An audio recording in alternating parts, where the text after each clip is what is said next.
ஜெபம் பண்ண கடவோம்.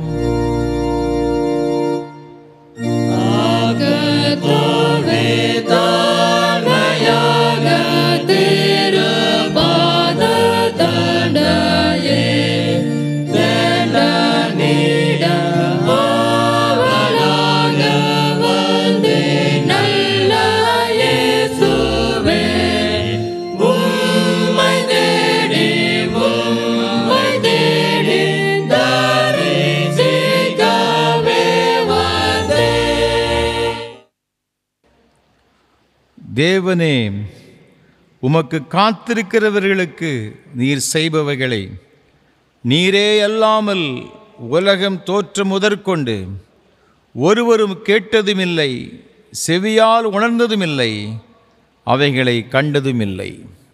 மகா பரிசுத்தமும் அன்பும் கிருபைகளும் நிறைந்த பரலோக பிதாவே, இந்த பரிசுத்தமான மனமகிழ்ச்சி நாளின் காலை திருவிருந்து ஆராதனைக்காக நன்றி செலுத்துகின்றோம்.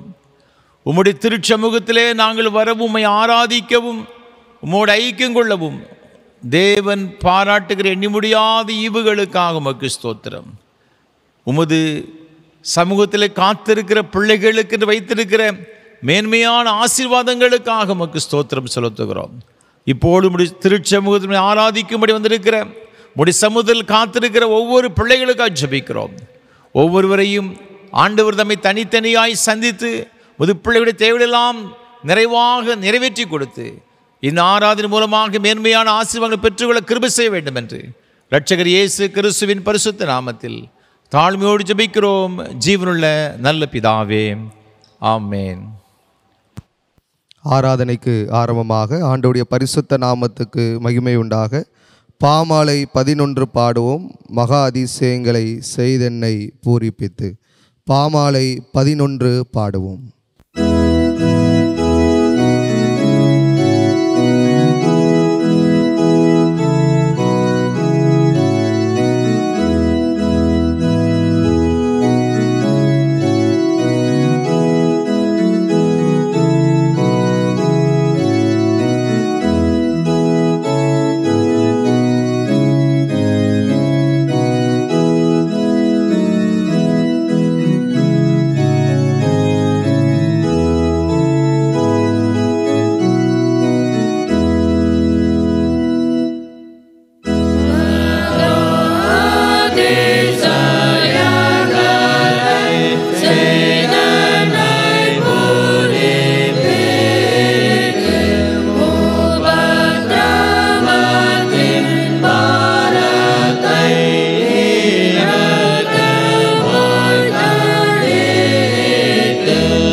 இந்தபடியே பிரார்த்தனை செய்வோமாக.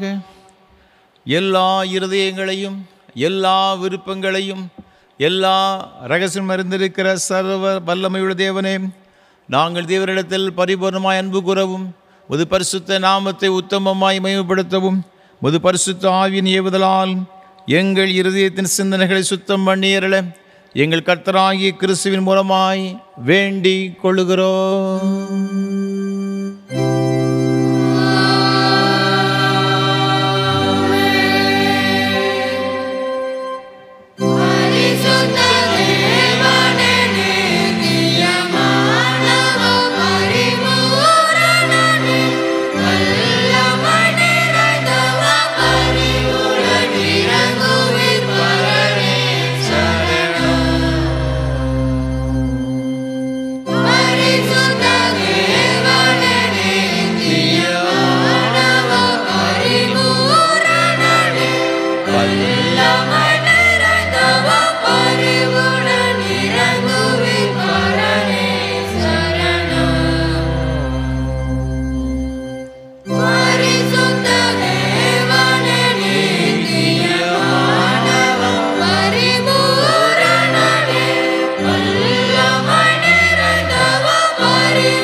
நம்முடைய கர்த்தராயிருக்கிற இயேசு கிறிஸ்து சொன்னதாவது, நம்முடைய தேவனாகிய கர்த்தர் ஒருவரே கர்த்தர். உன் தேவனாகிய கர்த்தரிடத்தில் உன் முழு இதயத்தோடும், முழு ஆத்துமாவோடும், உன் முழு மனதோடும், உன் முழு பலத்தோடு அன்பு கூறுவாயாக என்பதே பிரதான கற்பனை. இதற்கொப்பா இருக்கிற இரண்டாம் கற்பனை என்னவென்றால், உன்னிடத்தில் அன்பு கூறுவது போல் பிறனிடத்தில் அன்பு கூறுவாயாக என்பதே. இவைகளிலும் பெரிய கற்பனை வேறொன்றுமில்லை. இவ்விரண்டு கற்பனைகளிலும் நியாயபரமான முழுமையும் தீர்க்க தரிசனங்களும் அடங்கி இருக்கிறது என்பதே.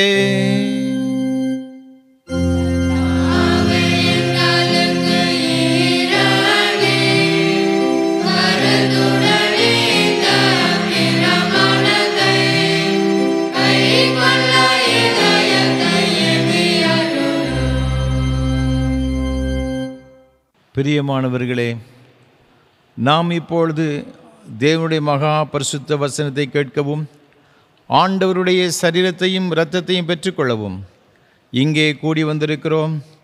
உத்தம மனஸ்தாபத்தோடும் உண்மையான விசுவாசத்தோடும் அவரிடத்தில் கிட்டி சேருவதற்காக தேவனுடைய கிருபையை தேடி முழங்கால் படியிட்டு மௌனமாக நம்மை நாமே சோதித்து அறிவோமாக. ஜெபம் செய்வோம். உங்கள் பாவங்களின் நிமித்தம் முழு இருதயத்தோடு உண்மையாய் மனஸ்தாபப்பட்டு பிறரிடத்து அன்பும் சிநேகமாயிருந்து இனி தேவனுடைய கற்பனைகளை கைக்கொண்டு புதிதாக்கப்பட்டவர்களாய் அவருடைய பரிசுத்த மார்க்கத்தில் நடப்போம் என்று தீர்மானத்துக்கு நீங்கள் நமது ஆண்டவர் இயேசு கிறிஸ்துவின் மூலமாய் சர்வ வல்லமையுள்ள கடவுளோடு ஒப்புரவாகும்படி உங்கள் பாவங்களை மனத்தாழ்மையாய் அறிக்கையிடுங்கள். மனதுருக்கத்தின் ஆண்டவரே, உமக்கு விரோதமாகவும் எங்கள் சகோதர சகோதரிகளுக்கு விரோதமாகவும் பாவம் செய்துள்ளோம் என்று அறிக்கையிடுகிறோம். கிறிஸ்துவின் நாமத்தை சொல்லியும் தீமையை விட்டு விலகவில்லை. இயேசு கிறிஸ்து காட்டிய நீதி வழியில் உம்மை நாங்கள் உண்மையாக பெற்றவில்லை. உம்முடைய விடுதலை அருள் பணியில் இவ்வுலகில் உம்மோடு நாங்கள் சேர்ந்து செயலாற்றவில்லை என்று அறிக்கையிடுகிறோம். கிருபை நிறைந்த ஆண்டவரே, உம்முடைய மிகுந்த இரக்கத்தினால் பாவமரங்களை சுத்திகரியும். உடைய பரிசுத்த ஆவியினால் விடுதலை பெறவும் புது ஜீவன் உள்ளவர்களாய் வாழவும் உம்மோடும் சக மனிதரோடும் சமாதானத்தோடு வாழவும் அருள் புரிந்தருளும். ஆமென். இயேசு கிறிஸ்துவின் மூலமாக நமது ஆண்டவரிடம் உண்மையாய் மனம் திரும்புகிற யாவருக்கும் அருளப்படுகிற கிருபை நிறைந்த தேவசனத்தை கேளுங்கள். வருத்தப்பட்டு பாரம் சுமக்கிறவர்களே, நீங்கள் எல்லாரும் என்னிடத்தில் வாருங்கள், நான் உங்களுக்கு இளைப்பாறுதல் தருவேன். தேவன் தம்முடைய ஒரே பேரான குமாரனை விசுவாசிக்கிறவன் எவனோ அவன் கெட்டு போகாமல் நித்திய ஜீவன் அடையும்படிக்கு அவரை தந்தரளி இவ்வளவாய் உலகத்தில் அன்பு கூர்ந்தார். பாவிகளை ரட்சிக்க கிறிஸ்து இயேசு உலகத்தில் வந்தார் என்கிற வார்த்தை உண்மையும் எல்லா அங்கீகரிப்புக்கும் பாத்திரமுமானது. நம்முடைய பரம பிதாவாகிய சர்வ வல்லமையுள்ள கடவுள் உத்தம மனஸ்தாபத்தோடு உண்மையான விசுவாசத்தோடும் தமிழர் மனம் திரும்பி தம்முடைய சகோதரர் சகோதரிகளின் குற்றங்களை மன்னிக்கிற யாவருக்கும் பாவ மன்னிப்பு அருளச் செய்வோம் என்று மிகுந்த இரக்கமாக வாக்குத்தத்தம் செய்திருக்கிறார். அவர் நம்முடைய கர்த்தராய் இருக்கிற இயேசு கிறிஸ்து நிமித்தம் உங்களுக்கு இறங்கி உங்கள் பாவங்கள் எல்லாவற்றையும் மன்னித்து அவைகளது விடுதலையாக்கி சகல நன்மையிலும் உறுதிப்படுத்தி நிறுத்தி நித்திய ஜீவகரையில் சேர்ப்பாராக.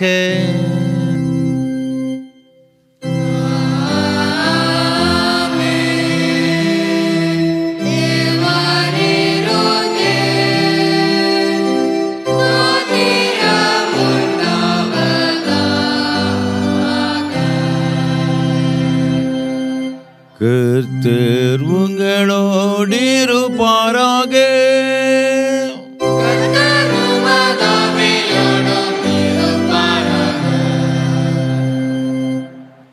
ஜெபம் பண்ண கடவோம். திருத்துவ திருநாளுக்கு பின்வரும் 10ஆம் ஞாயிற்றுக்குரிய சுருக ஜெபம். பரிசுத்தம் நிறைந்த ஆண்டவரே, தம்முடைய சீசர்களுக்கு முன் சூரியனைப் போல பிரகாசித்து வெண்வஸ்திரம் தரித்தவராய் தம்மை வெளிப்படுத்தினவரே, எங்கள் அசுத்தமான வாழ்வும் தம்முடைய ஒளியின் பிரகாசத்தினால் பரிசுத்த வாழ்வுக்கு நேராய் மறுரூபமாக்கப்பட்ட எங்களுக்கு அருள் புரிய வேண்டுமென்று உம்மோடும் பரிசுத்த ஆவியானவரோடும் என்னைக்கு ஜீவித்த அரசாளுகிற ஆண்டவர் இயேசு கிறிஸ்துவின் மூலமாய் வேண்டிக் கொள்கிறோம்.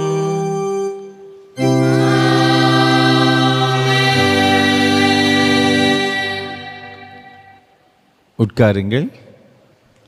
நிருப வாக்கியம் வாசிக்க கேட்போம். வாசிக்கும்படியாக கொடுக்கப்பட்டுள்ள நிருப வாக்கியம் எபிரேயருக்கு எழுதின நிருபம் 5ஆம் அதிகாரம் 1வது வசனம் முதல் 10ஆம் வசனம் வரை. எபிரேயர் 5ஆம் அதிகாரம் 1வது வசனம் முதல்.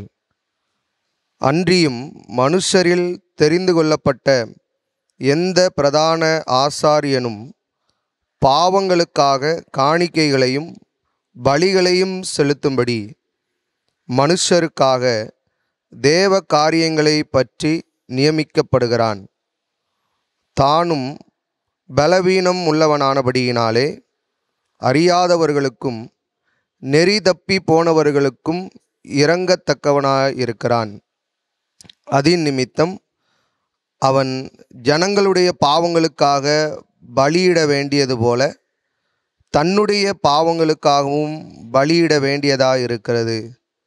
மேலும் ஆரோனை போல தேவனால் அழைக்கப்பட்டால் ஒழிய ஒருவனும் இந்த கனமான ஊழியத்துக்கு தானாய் ஏற்படுகிறதில்லை. அந்தபடியே கிறிஸ்துவும் பிரதான ஆசாரியராகிறதற்கு தம்மை தாமே உயர்த்தவில்லை. நீர் என்னுடைய குமாரன், இன்று நான் உம்மை ஜனிப்பித்தேன் என்று அவரோடே சொன்னவரே அவரை உயர்த்தினார்.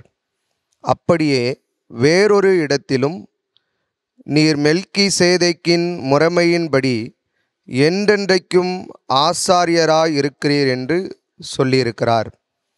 அவர் மாம்சத்திலிருந்த நாட்களில் தம்மை மரணத்தினின்று இரட்சிக்க வல்லமை உள்ளவரை நோக்கி பலத்த சத்தத்தோடும் கண்ணீரோடும் விண்ணப்பம் பண்ணி வேண்டுதல் செய்து தமக்கு உண்டான பயபக்தி நிமித்தம் கேட்கப்பட்டு அவர் குமாரனாயிருந்தும் பட்ட பாடுகளினாலே கீழ்ப்படிதலை கற்றுக்கொண்டு தாம் பூரணரான பின்பு தமக்கு கீழ்ப்படுகிற யாவரும் நித்திய இரட்சிப்பை அடைவதற்கு காரணராகி மெல்கிசேதேக்கின் முறைமையின்படியான பிரதான ஆசாரியர் என்று தேவனாலே நாமம் தரிக்கப்பட்டார் என்பது.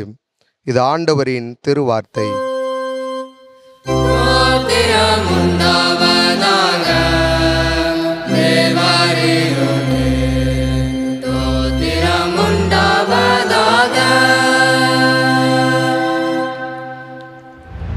வாசிக்கும்படியே குறிக்கப்பட்ட சுவிசேஷ பாடம் பரிசுத்த லூக்கா எழுதின நற்செய்தி நூல் 19ஆம் அதிகாரம் 41ஆம் வசனம் முதல் 48ஆம் வசனம் வரை அடங்கியிருக்கிற தேவனுடைய வார்த்தையை கேளுங்கள். பரிசுத்த சுவிசேஷ வாக்கியம் பரிசுத்த லூக்கா எழுதின நற்செய்தி நூல் 19ஆம் அதிகாரம் 41ஆம் வசனம் முதல். இயேசு சமீபமாய் வந்தபோது நகரத்தை பார்த்து அதற்காக கண்ணீர் விட்டு அழுது, உனக்கு கிடைத்த இந்த நாளிலாகிலும் உன் சமாதானத்துக்கு ஏற்றவைகளை நீ அறிந்திருந்தாயானால் நலமாயிருக்கும். இப்பொழுதோ அவைகள் உன் கண்களுக்கு மறைவாயிருக்கிறது. உன்னை சந்திக்கும் காலத்தை நீ அறியாமல் போனபடியால் உன் சத்துருக்கள் உன்னை சூழ மதில் போட்டு உன்னை வளைந்து கொண்டு எப்பக்கத்திலும் உன்னை நெருக்கி உன்னையும் உன்னில் உள்ள உன் பிள்ளைகளையும் தரையாக்கி போட்டு உன்னிடத்தில் ஒரு கல்லின் மேல் ஒரு கல் இராதபடிக்கு செய்யும் நாட்கள் உனக்கு வரும் என்றார். பின்பு அவர் தேவாலயத்தில் பிரவேசித்து அதிலே விற்கிறவர்களையும் கொள்ளுகிறவர்களையும் புறம்பே துரத்த தொடங்கி, என்னுடைய வீடு ஜெப வீடா இருக்கிறது என்று எழுதியிருக்கிறது, நீங்களோ அதை கள்ளர் குகையாக்கினீர்கள் என்றார். அவர் நாள்தோறும் தேவாலயத்தில் உபதேசம் பண்ணி கொண்டிருந்தார். பிரதான ஆசாரியரும் வேதபாரகரும் ஜனத்தின் மூப்பரும் அவரை கொலை செய்ய வகைதேடியும் ஜனங்கள் எல்லாரும் அவருக்கு செவி கொடுத்து அவரை அண்டிக் கொண்டிருந்தபடியால் அது இன்னபடி செய்யலாம் என்று வகை காணாதிருந்தார்கள் என்பது. இது கிறிஸ்துவின் நற்செய்தி.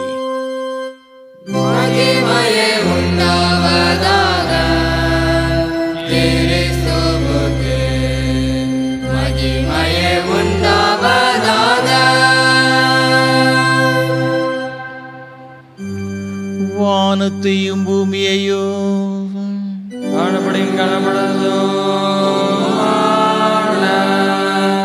எல்லாவற்றையும் படைத்தவராக இருக்கிறார் சர்வபிதாவாகிய ஒரே தேவனை விசுவாசிக்கிறேன். ஒரே கர்த்தருமாய் தேவனுடைய பிரதமருமாய் இருக்கிற இயேசு கிறிஸ்துவையும்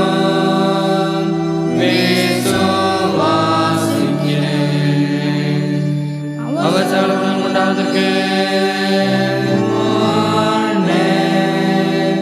தமது பிதாவினாலே ஜனிப்பிக்கப்பட்டவர். தேவனுடைய தேவமானவர், ஜோதி ஜோதியானவர், மேதனி மேதேவன், உண்டாக்கப்பட்டவர், ஜனிப்பிக்கப்பட்டவர். பிதாவுடைய நேசமுடையவர், சகலத்தையும் உண்டாக்கினவர், மனிதனவர், காரவும் நமக்கு உண்டாகும் பரமனுக்கு பிரஸ்தாவிகளை கண்டது மனுஷனானா நமக்கு சிவையாகிவிடு பாடுபட்டு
கர்த்தரும் உலக இரட்சகருமான இயேசு கிறிஸ்துவின் ஈடு இணையற்ற நாமத்தினாலே திருநெல்வேலி திருமண்டலம் கல்லடைக்குறிச்சி CSI கிறிஸ்து ஆலயத்தின் சார்பாக இந்த ஆராதனை வேளைக்கு வந்திருக்கிற உங்கள் அனைவரையும் அன்போடு கூட வாழ்த்துகிறேன், வரவேற்கிறேன்.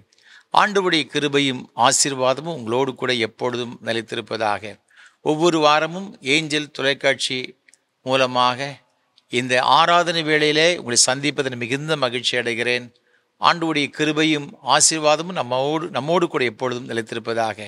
ஒவ்வொரு வாரமும் ஆண்டவர் நமக்கு இந்த அருமையான வேலையை தந்து கொண்டு வருகிறார். அதற்காக கர்த்தரை துதிக்கிறேன். விசேஷமாக இந்த நல்ல வாய்ப்புகளை நமக்கு தந்து கொண்டு வருகிற அருமையான ஐயா சாது சுந்தர் செல்வராஜ் அவர்களுக்காக உள்ளத்தின் ஆழத்திலிருந்து நான் கர்த்தரை துதிக்கிறேன், ஸ்தோத்தரிக்கிறேன். நம்ம எல்லாரும் ஆண்டவரை ஆராதிக்க வேண்டும், அதனுடைய ஆசீர்வாதங்களை பெற்றுக்கொள்ள வேண்டும் என்ற ஒரு பெரிய வாஞ்சியோடு தரிசனத்தோடு கூட சாது ஐயா அவர்கள் நமக்கு இந்த வாய்ப்புகளை வழங்கியிருக்கிறார்கள். கர்த்தர் தாமே சாது ஐயா அவர்களையும் அவர் செய்து கொண்டு வருகிற ஏஞ்சல் தொலைக்காட்சி ஊழியங்களையும் இயேசு ஊழியங்களையும் அபரிவிதமாக ஆசீர்வதிப்பாராக. இந்த ஆராதனை வேளையை இதே நேரத்திலே ஆராதனை வேளை சிஎஸ்சி திருநெல்வேலி டயசிஸ் என்ற யூடியூப் சேனலிலும் நாங்கள் ஒளிபரப்பு செய்கிறோம். மற்றவர்களுக்கு நீங்கள் அறிமுகப்படுத்துங்கள். ஆண்டவருடைய ஆசீர்வாதங்களை பெற்றுக்கொள்ள ஒரு மிகுந்த அன்போடு கூட கேட்டுக்கொள்கிறேன். ஒவ்வொரு வாரமும் இந்த ஆராதனை வேளை மிகுந்த ஜெபத்தோடும் அதிக பிரயாசத்தோடும் கூட உங்களுக்கு வழங்கி கொண்டு வருகிறோம். ஒரு ஜெபங்கள் அதிகமாக எங்களுக்கு தேவை. எனக்காக, என்னோடு கூட இந்த ஊழியத்தில் பங்கெடுத்து கொண்டு வருகிற ஒவ்வொரு கர்த்தருடைய பிள்ளைகளுக்காக, அவருடைய குடும்பங்களுக்காய், பிள்ளைகளுக்காக ஜெபிக்க உங்களை அன்போடு நான் கேட்டுக்கொள்கிறேன். இந்த ஆராதனை ஒளிப்பதிவு செய்வதற்கு ஏராளமான தேவைகள் உண்டு. கர்த்தர் உங்கள் உள்ளத்தை எவ்வாறு சொன்னால் நீங்கள் மனமு வந்து தாராளமாக தாங்க முன்வரலாம். அநேக மக்கள் ஆலயங்கள் இல்லாத இடங்களிலே வாழ்ந்து கொண்டு வருகிறார்கள். வயோதிபர் நிலைமைக்கு அருமையான பெற்றோர்கள் ஆராதனைக்கு செல்ல முடியாத ஒரு சூழ்நிலை. அப்படிப்பட்ட பிள்ளைகளுக்கு இது மிகுந்த அது ஆசீர்வாதமாக இருக்கிறது என்பதாக பல இடங்களிலிருந்து, பல தேசங்களிலிருந்து எனக்கு என்னோடு கூட தொலைபேசி மூலமாக சொன்னதை கேட்டு நான் கர்த்தரை துதிக்கிறேன். அநேகருக்கு ஆசீர்வாதமாக இருப்பது என்னை கர்த்தரை அதிகமாக துதிக்கிறேன், ஸ்தோத்தரிக்கிறேன். நீங்களும் இந்த ஆசீர்வாதத்தில் பங்கு பெற உங்கள் மிகுந்த அன்போடு நான் கேட்டுக்கொள்கிறேன்.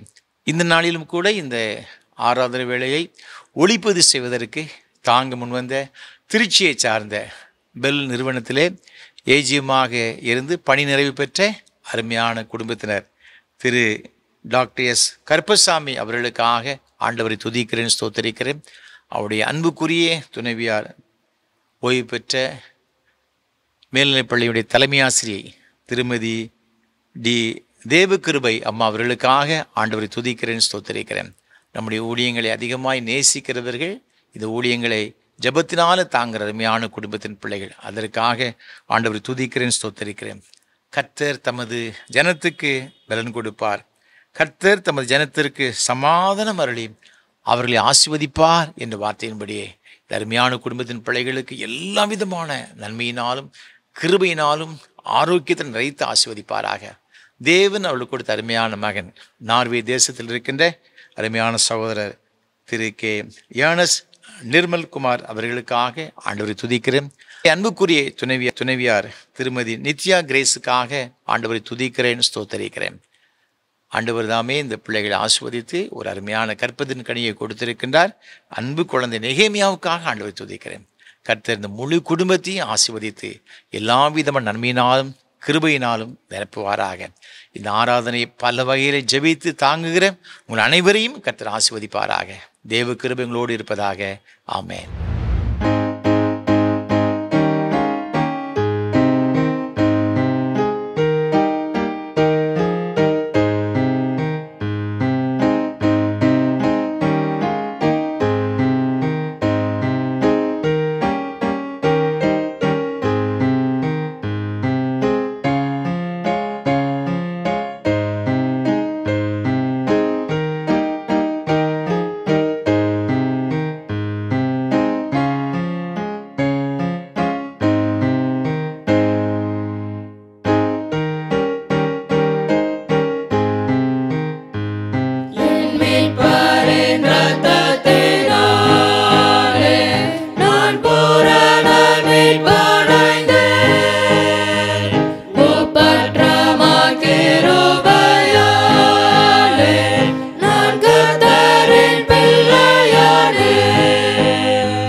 தொடர்ந்து கர்த்தர் நம்மோடு கூட பேசும்படியாக நாம் தலைவணங்கி ஜெபம் செய்வோம். நேசிக்கிற நல்ல ஆண்டவரே, உம்முடைய திருவார்த்தைகளை கேட்க வந்திருக்கிறோம். எங்கள் ஒவ்வொருவரோடு கூட பேசும் ஆண்டவரே. இன்றைக்கு நாங்கள் கற்றுக்கொள்ளுகிற உம்முடைய வேத வசனங்கள் எங்கள் ஒவ்வொருவருக்கும் பிரயோஜனமாயிருக்க பரிசுத்த ஆவியானவர் உதவி செய்வீராக. எங்களோடு கூட இடைபடும், என்னை மறைத்து நீர் வெளிப்படும். மீட்பர் இயேசு கிறிஸ்துவின் பரிசுத்த நாமத்தில் தாழ்மையோடு ஜெபிக்கிறோம் ஜீவனுள்ள நல்ல பிதாவே. ஆமேன், ஆமேன். இந்த நாளிலும் எல்லாருக்கும் ஆசீர்வாதமாய் இருக்கும்படியாக தெரிந்து கொண்ட வேத பகுதி நாம் சுவிசேஷ வாக்கியமாக வாசிக்க கேட்ட லூக்கா எழுதின நற்செய்தி நூல் 19ஆம் அதிகாரம் 41ஆம் வசனம். இயேசு சமீபமாய் வந்தபோது நகரத்தை பார்த்து அதற்காக கண்ணீர் விட்டு அழுது என்று எழுதப்பட்டிருக்கிறது. ஆண்டவராய் இருக்கிற இயேசு கிறிஸ்து எருசலேம் நகரத்தை பார்த்து கண்ணீர் விட்டார் என்று சொல்லப்பட்டிருக்கிறது. ஆண்டவராய் இருக்கிற இயேசு கிறிஸ்து கடைசியாக எருசலேமுக்கு பவனியாய் போகும் பொழுது எழுதப்பட்ட ஒரு சம்பவத்தை தான் இந்த 41ஆம் வசனம் முதல் 47ஆம் வசனம் வரை உள்ள இந்த வசனங்களிலே சொல்லப்பட்டிருக்கின்றதை நாம் பார்க்கிறோம். இயேசு கண்ணீர் விட்டார். சர்வ வல்லமை உள்ள தேவனாய் கர்த்தர் அழ வேண்டுமா, கண்ணீர் வடிக்க வேண்டுமா என்று ஒருவேளை நாம் நினைக்கலாம். அவர் ஒரு நாளும் தனக்காக கண்ணீர் வடிக்கவில்லை. நீங்கள் வேதத்தில் வாசித்து பார்க்கும் பொழுது 3 சந்தர்ப்பத்தில் இயேசு கிறிஸ்து கண்ணீர் வடித்தார் என்று சொல்லப்பட்டிருக்கிறது. முதலாவதாக நீங்கள் வேதத்தில் பார்க்கும் பொழுது யோவான் எழுதின சுவிசேஷம் 11ஆம் அதிகாரத்தில் இங்கே 35ஆம் வசனம் சொல்லுகிறது, இயேசு கண்ணீர் விட்டார். இது எப்பொழுது? லாசரு மரித்தபடியினால் லாசருவை தேடி 4 நாள் கழித்து அவருடைய வீட்டிற்கு பெத்தானியாவுக்கு வருகிறார். அங்கு லாசருடைய சகோதரி ஆகிய மார்த்தாளும் மரியாளும் மிகுந்த வேதனையோடு தன் சகோதரன் மரித்து போனபடியில் கண்ணீரோடு கூட புலம்பிக் கொண்டிருக்கிறார்கள். அவருடைய வேதனையை அறிந்து அவரால் சும்மா இருக்க முடியலை. அவரும் கண்ணீர் விட்டார் என்று சொல்லப்பட்டிருக்கிறார். எல்லாரும் சொல்கிறாங்க, எவ்வளவாய் இந்த லாசருவை ஆண்டவர் சிநேகித்தார் என்று சொல்லி. அது மாத்திரமல்ல, நீங்கள் வேதத்தில் வாசித்து பார்க்கும் பொழுது இங்கு 2வதாக ஆண்டவர் எப்பொழுது கண்ணீர் விட்டாராம்? எருசலேமுக்கு பவனியாய் செல்லும் பொழுது. இங்கு லூக்கா எழுதின சுவிசேஷம் 19ஆம் அதிகாரம் சொல்லப்பட்டிருக்கிறது. நகரத்தை பார்த்து, எருசலேமின் நகரத்தை பார்த்து கண்ணீர் விட்டு அழுதார் என்று இந்த சம்பவம் சொல்லப்பட்டிருக்கிறது. 3வதாக நீங்கள் வேதத்தில் வாசித்து பார்க்கும் பொழுது இங்கு எபிரேயருக்கு எழுதின நிருபத்தில் 5ஆம் அதிகாரம் இங்கு 7ஆம் வசனத்தில் சொல்லப்பட்டிருக்கிறது, அவர் மாம்சத்தில் இருந்த நாட்களில் தம்மை மரணத்திலிருந்து ரட்சிக்க வல்லமை உள்ளவரை நோக்கி பலத்த சத்தத்தோடும் கண்ணீரோடும் விண்ணப்பம் பண்ணி வேண்டுதல் செய்து தமக்கு உண்டான பயபக்தி நிமித்தம் கேட்கப்பட்டு என்று சொல்லப்பட்டிருக்கிறது. இங்கு வேதம் மிக அழகாக சொல்லுகிறது, அவர் பலத்த சத்தத்தோடும் கண்ணீரோடு கூட ஜெபம் பண்ணினாராம். லூக்கா எழுதின சுவிசேஷத்தில் இங்கே 22ஆம் அதிகாரம் 44ஆம் வசனத்தை வாசித்து பார்க்கும்போது கெத்செமனே தோட்டத்தில் அவர் வியாகுலப்பட்டு, பிதாவே இந்த பாத்திரம் என்னை விட்டு நீங்க கூடுமா, நீங்கும்படி செய்யும், ஆயினும் என்னுடைய சித்தத்தின்படி அல்ல உம்முடைய சித்தத்தின்படியே ஆக கடவுள் என்று ஜெபம் பண்ணினார் என்று 42ஆம் வசனம் சொல்லப்பட்டிருக்கிறது. 44ஆம் வசனத்திலே அவர் மிகவும் வியாகுலப்பட்டு அதிக ஊக்கத்தோடு ஜெபம் பண்ணினார். அவருடைய வேர்வை இரத்தத்தின் பெருந்துளிகளாய் தரையிலே விழுந்தது. கெத்செமனே தோட்டத்தில் அவர் கதறி ஜெபித்தார். எல்லாருடைய பாவங்களுக்காக, உங்கள் எல்லாருடைய பாவங்களுக்காக, என்னுடைய பாவங்களுக்காக. நமது இரட்சகராக இருக்கிற இயேசு கிறிஸ்து முழுவதும் தேவ சமூகத்தில் கண்ணீரோடு கூட ஜெபம் பண்ணினார். அவருடைய இரத்தம் வேர்வையாக வெளியே வந்து விழக்கூடிய அளவிற்கு. அதுதான் எபிரேயருக்கு எழுதின ஆக்கியோன்னு சொல்லுகின்றார், பலத்த சத்தத்தோடும் கண்ணீரோடு கூட ஜெபம் பண்ணினார் என்று. ஆண்டவர் இந்த கண்ணீரோடு கூட ஜெபம் பண்ணின அந்த காரியத்தை நாம் பார்க்கிறோம்.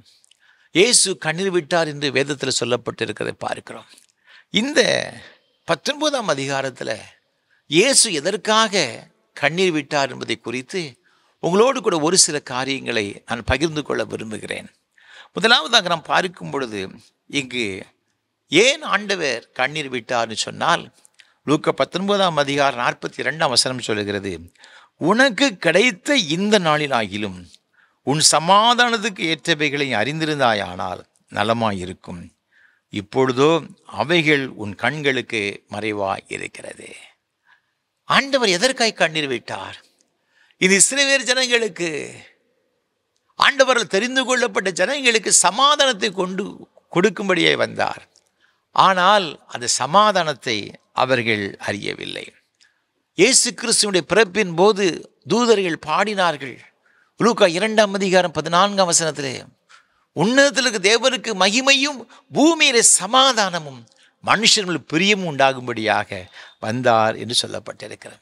ஏசாயா தீர்க்கதரிசி சொல்லுகின்றான் 9:6 நமக்கு ஒரு பாலகன் பிறந்தார், நமக்கு ஒரு குமாரன் கொடுக்கப்பட்டார், கர்த்தத்துவம் ஒரு தோளின் மேல் இருக்கும், அவர் நாமும் அதிசயமானவர், ஆலோசனை கர்த்தா, நித்திய பீதா, வல்லமையுள்ள தேவன், சமாதான பிரபு என்று எண்ணப்பட்டு சொல்லப்பட்டிருக்கிறது. அவரை குறித்து சொல்லும்போது அவர் சமாதான பிரபு, சமாதானத்தை கொடுக்கும்படி வந்த தேவகுமாரன். அது மாத்திரமல்ல, ஏசாயா தீர்க்கதரிசி புஸ்தகத்திலே நாம் வாசித்து பார்க்கும் பொழுது 53:5 சொல்லுகிறது, நம்முடைய மீறுதல்கள் நிமித்தம் அவர் காயப்பட்டு நம்முடைய அக்கிரம நிமித்தம் அவர் நொறுக்கப்பட்டார், நமக்கு சமாதானத்தை உண்டு பண்ண ஆக்கினை அவர் மேல் வந்தது, அவருடைய தழும்புகளால் குணமாகிறோம். நமக்கு சமாதானத்தை கொடுக்க வேண்டும் என்ற ஒரு பெரிய ஆக்கினை அவர் மீது வந்தது. அதற்காகத்தான் இயேசு சிலுவையை சுமந்தார். ஆனால் எந்த ஒரு சமாதானத்தை கொடுக்கும்படியாக இயேசு வந்தாரோ அந்த சமாதானத்தை அவர்கள் அறிந்து கொள்ளவில்லை. ஆகவே தான் ஆண்டவர் எருசலேமை பார்த்து கண்ணீர் விட்டு அழுதார் என்று சொல்லப்பட்டிருக்கிறது. இதை ஜனங்களுக்கு சமாதானத்தை கொடுக்க வந்தார், அதை நிராகரித்து விட்டார்கள். அவருடைய கண்களுக்கு மறைக்கப்பட்ட ஒரு நிலைமை. காரணம் என்ன? நீங்கள் லூக்கா எழுதின சுவிசேஷத்தில் 13 வாசித்து பார்க்கும் பொழுது வேதம் மிக அழகாக சொல்லுகிற 34 எருசலேமே எருசலேமே, தீர்க்கதரிசிகளை கொலை செய்து உன்னிடத்தில் அனுப்பப்பட்டவர்களை கல்லறிகிறவளே, கோழி தன் குஞ்சுகளை தன் சிறகுகளின் கீழே கூட்டி சேர்த்து கொள்ளும் வண்ணமாக நான் எத்தனை தரமோ உன் பிள்ளைகளை கூட்டி சேர்த்து கொள்ள மனதாயிருந்தேன், உங்களுக்கோ மனதில்லாமல் போயிற்று. எருசலேமே எருசலேமே, கோழி எவ்வாறு தன் குஞ்சுகளை தன்னுடைய சிறகுகளின் கீழே கூட்டி சேர்க்கிற அதே போல என்னிடத்தில் வரும்படி அவங்களை எத்தனையோ முறை அழைத்தேன், நீங்களோ எனது வருவதற்கு மனமில்லாமல் போனீர்கள் என்பதாக இங்கு வேதம் சொல்லுகிறதை பார்க்கிறோம்.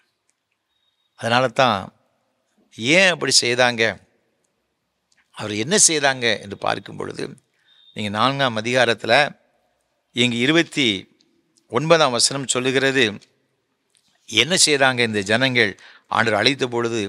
இந்த ஜனங்கள் இயேசுவுக்கு என்ன செய்தார்கள்? மிக அழகாக சொல்லுகிறது, இயேசுவை ஊருக்கு புறம்பே தள்ளி தங்கள் ஊர் கட்டப்பட்டிருந்த செங்குத்தான மலையின் சிகரத்திலிருந்து அவரை தலைகீழாய் தள்ளிவிடும்படிக்கு அவ்விடத்திற்கு கொண்டு போனார்கள். இயேசு இந்த ஜனங்களுக்கு சமாதானத்தை கொடுக்கும்படி வந்தார். அந்த ஜனங்கள் அவர் ஒரு மலைக்கு கொண்டு போய் செங்குத்தாய் தள்ள வேண்டும் என்று எண்ணினார்கள். ஆகவே தான் அவர் சொல்லுகிறார், நான் சமாதானத்தை கொடுக்க வந்தேன், நீங்கள் அதை அறியாமல் போனீர்கள், கொண்டு வந்த என்னை கொலை செய்ய நீங்கள் என்ன செய்தீங்கன்னா எத்தனம் பண்ணினீர்கள். 11 நான் வாசித்து பார்க்கும் லூக்கா சுவிசேஷம் 53 சொல்லப்பட்டிருக்கிறது, அவரை குற்றம் கண்டுபிடிக்கும்படியாக வந்தார்கள் என்பதாக. 16 லூக்கா சுவிசேஷம் 14 சொல்லுகிறது, ஆண்டவர் ஒவ்வொரு காரியமாய் பேசி கொண்டு வருகிறார். அதையெல்லாம் பார்த்து இந்த யூதர்கள் பரியாசம் பண்ணினார்கள். யோவான் 10:31 வாசித்து பார்க்கும் பொழுது யூதர்கள் ஆண்டவர் மீது கல்லறியும்படியாக அவர்கள் கற்களை எடுத்துக்கொண்டார்கள் என்பதாக வேறு சொல்லப்பட்டிருக்கிறது. மறுபடியும் கல்லறியும்படியாக என்ன செய்தான்? கற்களை எடுத்துக்கொண்டார்கள். அப்போ மேலும் மேலும் ஆண்டவருக்கு எந்த அளவிற்கு உபத்திரத்தை கொடுக்க முடியுமோ, வேதனை கொடுக்க முடியுமோ, அந்த அளவுக்கு என்ன செய்தாங்கன்னா வேதனை கொடுத்தாங்க. ஆனால் யார் இயேசுவை அறிந்து கொண்டு இவர்தான் மேசியா, இவர்தான் சமாதான பிரபு என்று சொல்லி ஆண்டவரிடத்தில் வந்தார்களோ, அவர் ஒவ்வொருவருக்கும் ஆண்டவர் நினைச்சதார்னா சமாதானத்தை கொடுத்தார். யோவான் 14:27 சொல்லுகிறது, சமாதானத்தை உங்களுக்கு வைத்து போகிறேன், என்னுடைய சமாதானத்தை உங்களுக்கு வைத்து போகிறேன், உலகம் கொடுக்கிற பிரகாரம் அல்ல, என் சமாதானத்தை உனக்கு கொடுக்கிறேன் என்று ஆண்டவர் சொல்லுகிறதாக வேதம் சொல்லப்பட்டிருக்கு. ஆண்டவர் கொடுக்கிற சமாதானம் அவ்வளோ ஒரு மேன்மையான ஒரு சமாதானம். லூக்கா 7 நம்ம பார்க்கும் பொழுது 37 முதல் அந்த அதிகாரத்தின் கடைசி வரை 50 வரை வாசித்து பார்க்கும் பொழுது, ஒரு பாவியாய ஒரு ஸ்திரீ ஆண்டவர் ஒரு வீட்டிலே போஜன பந்தி இருக்கும் பொழுது அந்த வீட்டுக்கு வருகின்றாள். 38 சொல்லுகிறது, ஆண்டவருடைய பாதங்களின் அருகே நின்று அழுது கொண்டு அவருடைய பாதங்களை தன் கண்ணீரினால் நனைத்து தன் தலைமயிரினால் துடைத்து அவருடைய பாதங்களை முத்தம் செய்து பரிமள தைலத்தை பூசினாள் என்று சொல்லப்பட்டிருக்கிறது. அவருடைய வாழ்க்கையில் அவ்வளோ ஒரு வேதனை, கண்ணீர், அவளை அடக்க முடியலை. ஏன்னா அந்த பாவம் ஒரு மனிதனுடைய வாழ்க்கையிலே சமாதானத்தை என்ன செய்கிறதுனா கெடுத்து போடுகிறது.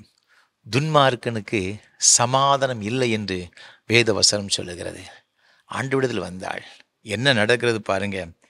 48 சொல்லுகிறது, இயேசு அவளை நோக்கி, உன் பாவங்கள் மன்னிக்கப்பட்டது என்றார். 50 இயேசு ஸ்திரியை நோக்கி, உன் விசுவாசம் உன்னை ரட்சித்தது, சமாதானத்தோടെ போ என்றார். அவருடைய வாழ்க்கையில் ஒரு பெரிய மகிழ்ச்சி, நம்முடைய வாழ்க்கையில் நம்முடைய பாவத்தை போக்கும்படியாக.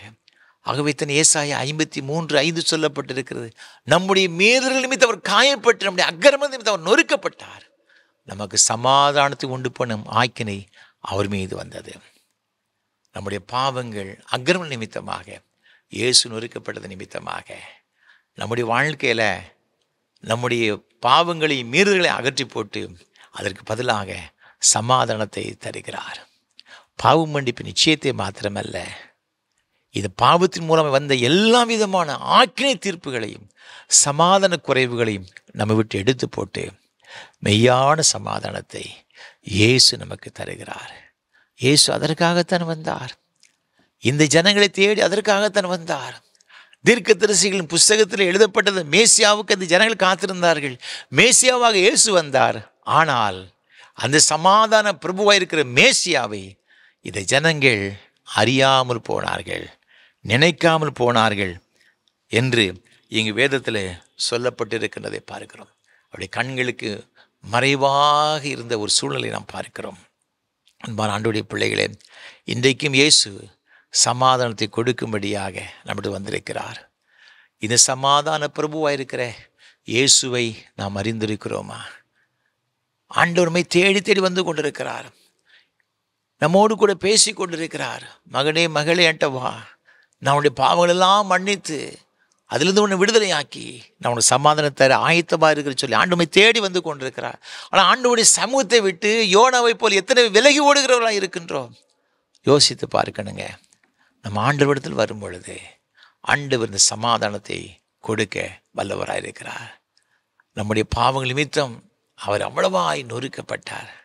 நம்முடைய பாவங்களை நம்ம அறிக்கை செய்து அதையெல்லாம் விட்டு விட்டுவோம் என்று சொன்னால் நிச்சயமாக பாவங்களை நமக்கு மன்னித்து எல்லா அநியாயத்தை நீக்கி நம்மை சுத்திகரிப்பதற்கு அவர் உண்மையும் நீதியும் உள்ளவராக இருக்கிறார். ஆண்டவருடைய சமூகத்தில், ஆண்டவரே நான் பாவியானவன், ஆண்டவரே பாவியானவள், இப்படி எல்லா பாவத்தையும் மன்னித்து நீர் வாக்குத்தத்தம் பண்ணியிருக்கிற அந்த சமாதானத்தை எனக்கு தாரும் என்று சொல்லுங்கள். சமாதானம் இல்லாமல் இந்த உலகத்தில் வாழ்ந்து கொண்டிருக்கிற கோடிக்கணக்கான மக்கள் இருக்கிறாங்க. அது எத்தனை 1000 லட்சம் கொடுத்தாலும் கூட இந்த சமாதானம் என்ன செய்தன வராது. இயேசு ஒருவரால் மாத்திரம்தான் இந்த சமாதானத்தை கொடுக்க முடியும். நம்முடைய குடும்பத்தில் காணப்பட்ட பிரச்சனை நிமித்தமாக, தொழிலில் காணப்பட்ட நஷ்டத்தின் மூலமாக, இன்னும் பல காரியத்தின் நிமித்தம் அங்கே சமாதானத்தை இழந்திருக்கலாம். எதுவாக இருந்தாலும் சரி, நம்ம ஆண்டவரிடத்தில் நம்ம வரும் பொழுது ஆண்டவர் நம்ம ஏற்றுக்கொண்டு அவர் தருகிற அந்த விலையேறப்பெற்ற அந்த ரட்சிப்பு, அந்த சந்தோஷம், அந்த சமாதானத்தை ஆண்டவர் தருவார். சந்தேகம் கிடையாது. இந்த ஜனத்தை தேடி சென்றார், இவர்களோ அந்த சமாதானத்தை அறியாமல் போனார். ஆகவே தான் இயேசு கண்ணீர் விட்டார். நீங்களும் நானும் சமாதானம் வாழ வேண்டும் என்று தேவன் விருப்பமாக இருக்கிறார். அதை பெற்றுக்கொள்ள அது நிமித்தமாகத்தான் இயேசு கண்ணீர் விடுகின்றார். ஆண்டவருடைய கண்ணீரை துடைக்க வேண்டும் என்று சொன்னால் நாம் அவர்கிட்ட போய் அந்த சமாதானத்தை பெற்றுக்கொள்ள வேண்டும். அது மாத்திரமல்ல, வேறு எதற்காக இயேசு கண்ணீர் விட்டார்? 42 சொல்லுகிறது, லூக்கா 19:43, உன்னை சந்திக்கும் காலத்தை நீ அறியாமல் போனபடியால் உன் சத்துருக்கள் உன்னை சூழ மதில் போட்டு உன்னை வளைந்து கொண்டு எப்பக்கத்திலும் உன்னை நெருக்கி 44ஆம் வசனம், உன்னையும் உன்னில் உள்ள உன் பிள்ளைகளையும் தரையாக்கி போட்டு உன்னிடத்தில் ஒரு கல்லின் மேல் ஒரு கல்லிராதபடிக்கு செய்யும் நாட்கள் உனக்கு வரும் என்றார். எதற்காக ஆண்டவர் இந்த எருசலேமுக்காய் கண்ணீர் வடித்தார்? இந்த ஜனங்களை கர்த்தர் சந்திக்கும்படியே வந்தார்.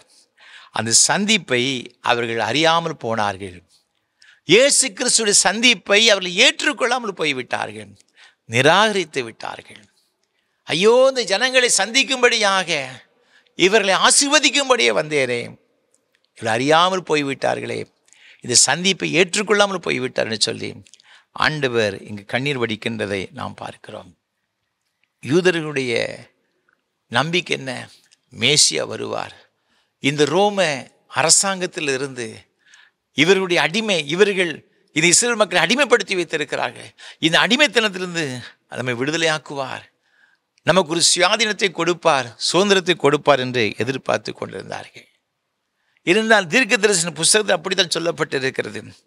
மீகா தீர்க்கதரிசன புஸ்தகம் 5ஆம் அதிகாரம் 2ஆம் வசனம், மத்திய எழுதின சுவிசேஷம் 2ஆம் அதிகாரம் 5ஆம் வசனத்தை வாசித்து பார்க்கும் பொழுது, 6ஆம் வசனத்தை வாசித்து பார்க்கும் பொழுது வேதவாராக சொல்லுகிறது, யூதேயாவில் உள்ள பெத்லகேமிலே பிறப்பார்.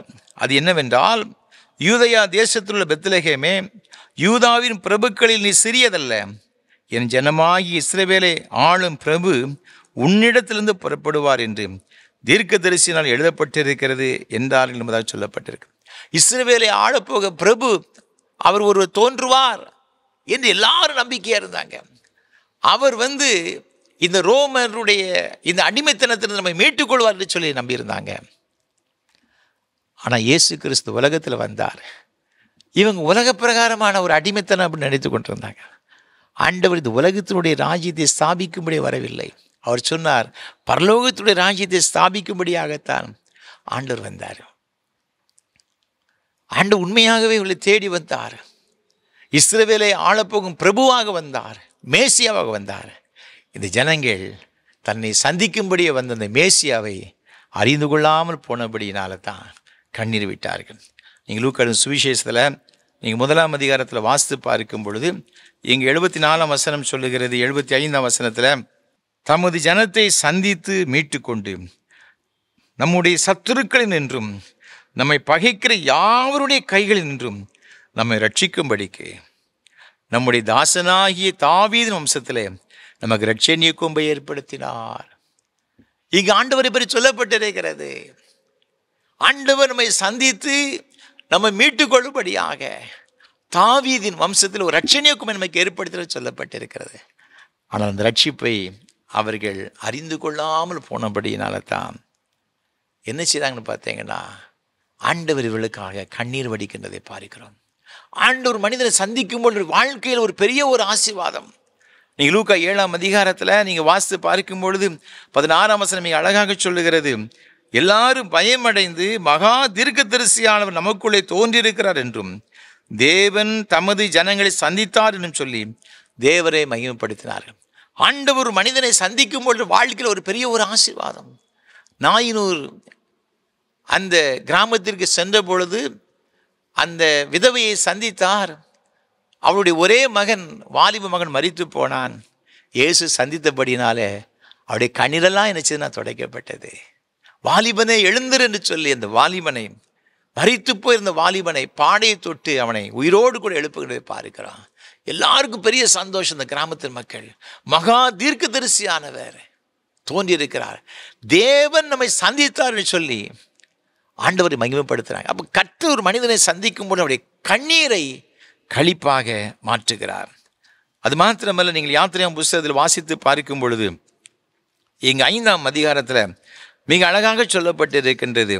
இங்கு 3ஆம் வசனத்தை நாம் பார்க்கும் பொழுது இங்கு வேதம் இவ்வாறாக சொல்லுகிறது, எபிரேயருடைய தேவன் எங்களை சந்தித்தார், நாங்கள் வனாந்திரத்தில் 3 நாள் பிரயாணம் போய் எங்கள் தேவனாகிய கர்த்தருக்கு பலியிடும்படி போகவிட வேண்டும் என்று வேதம் சொல்லப்பட்டிருக்கு.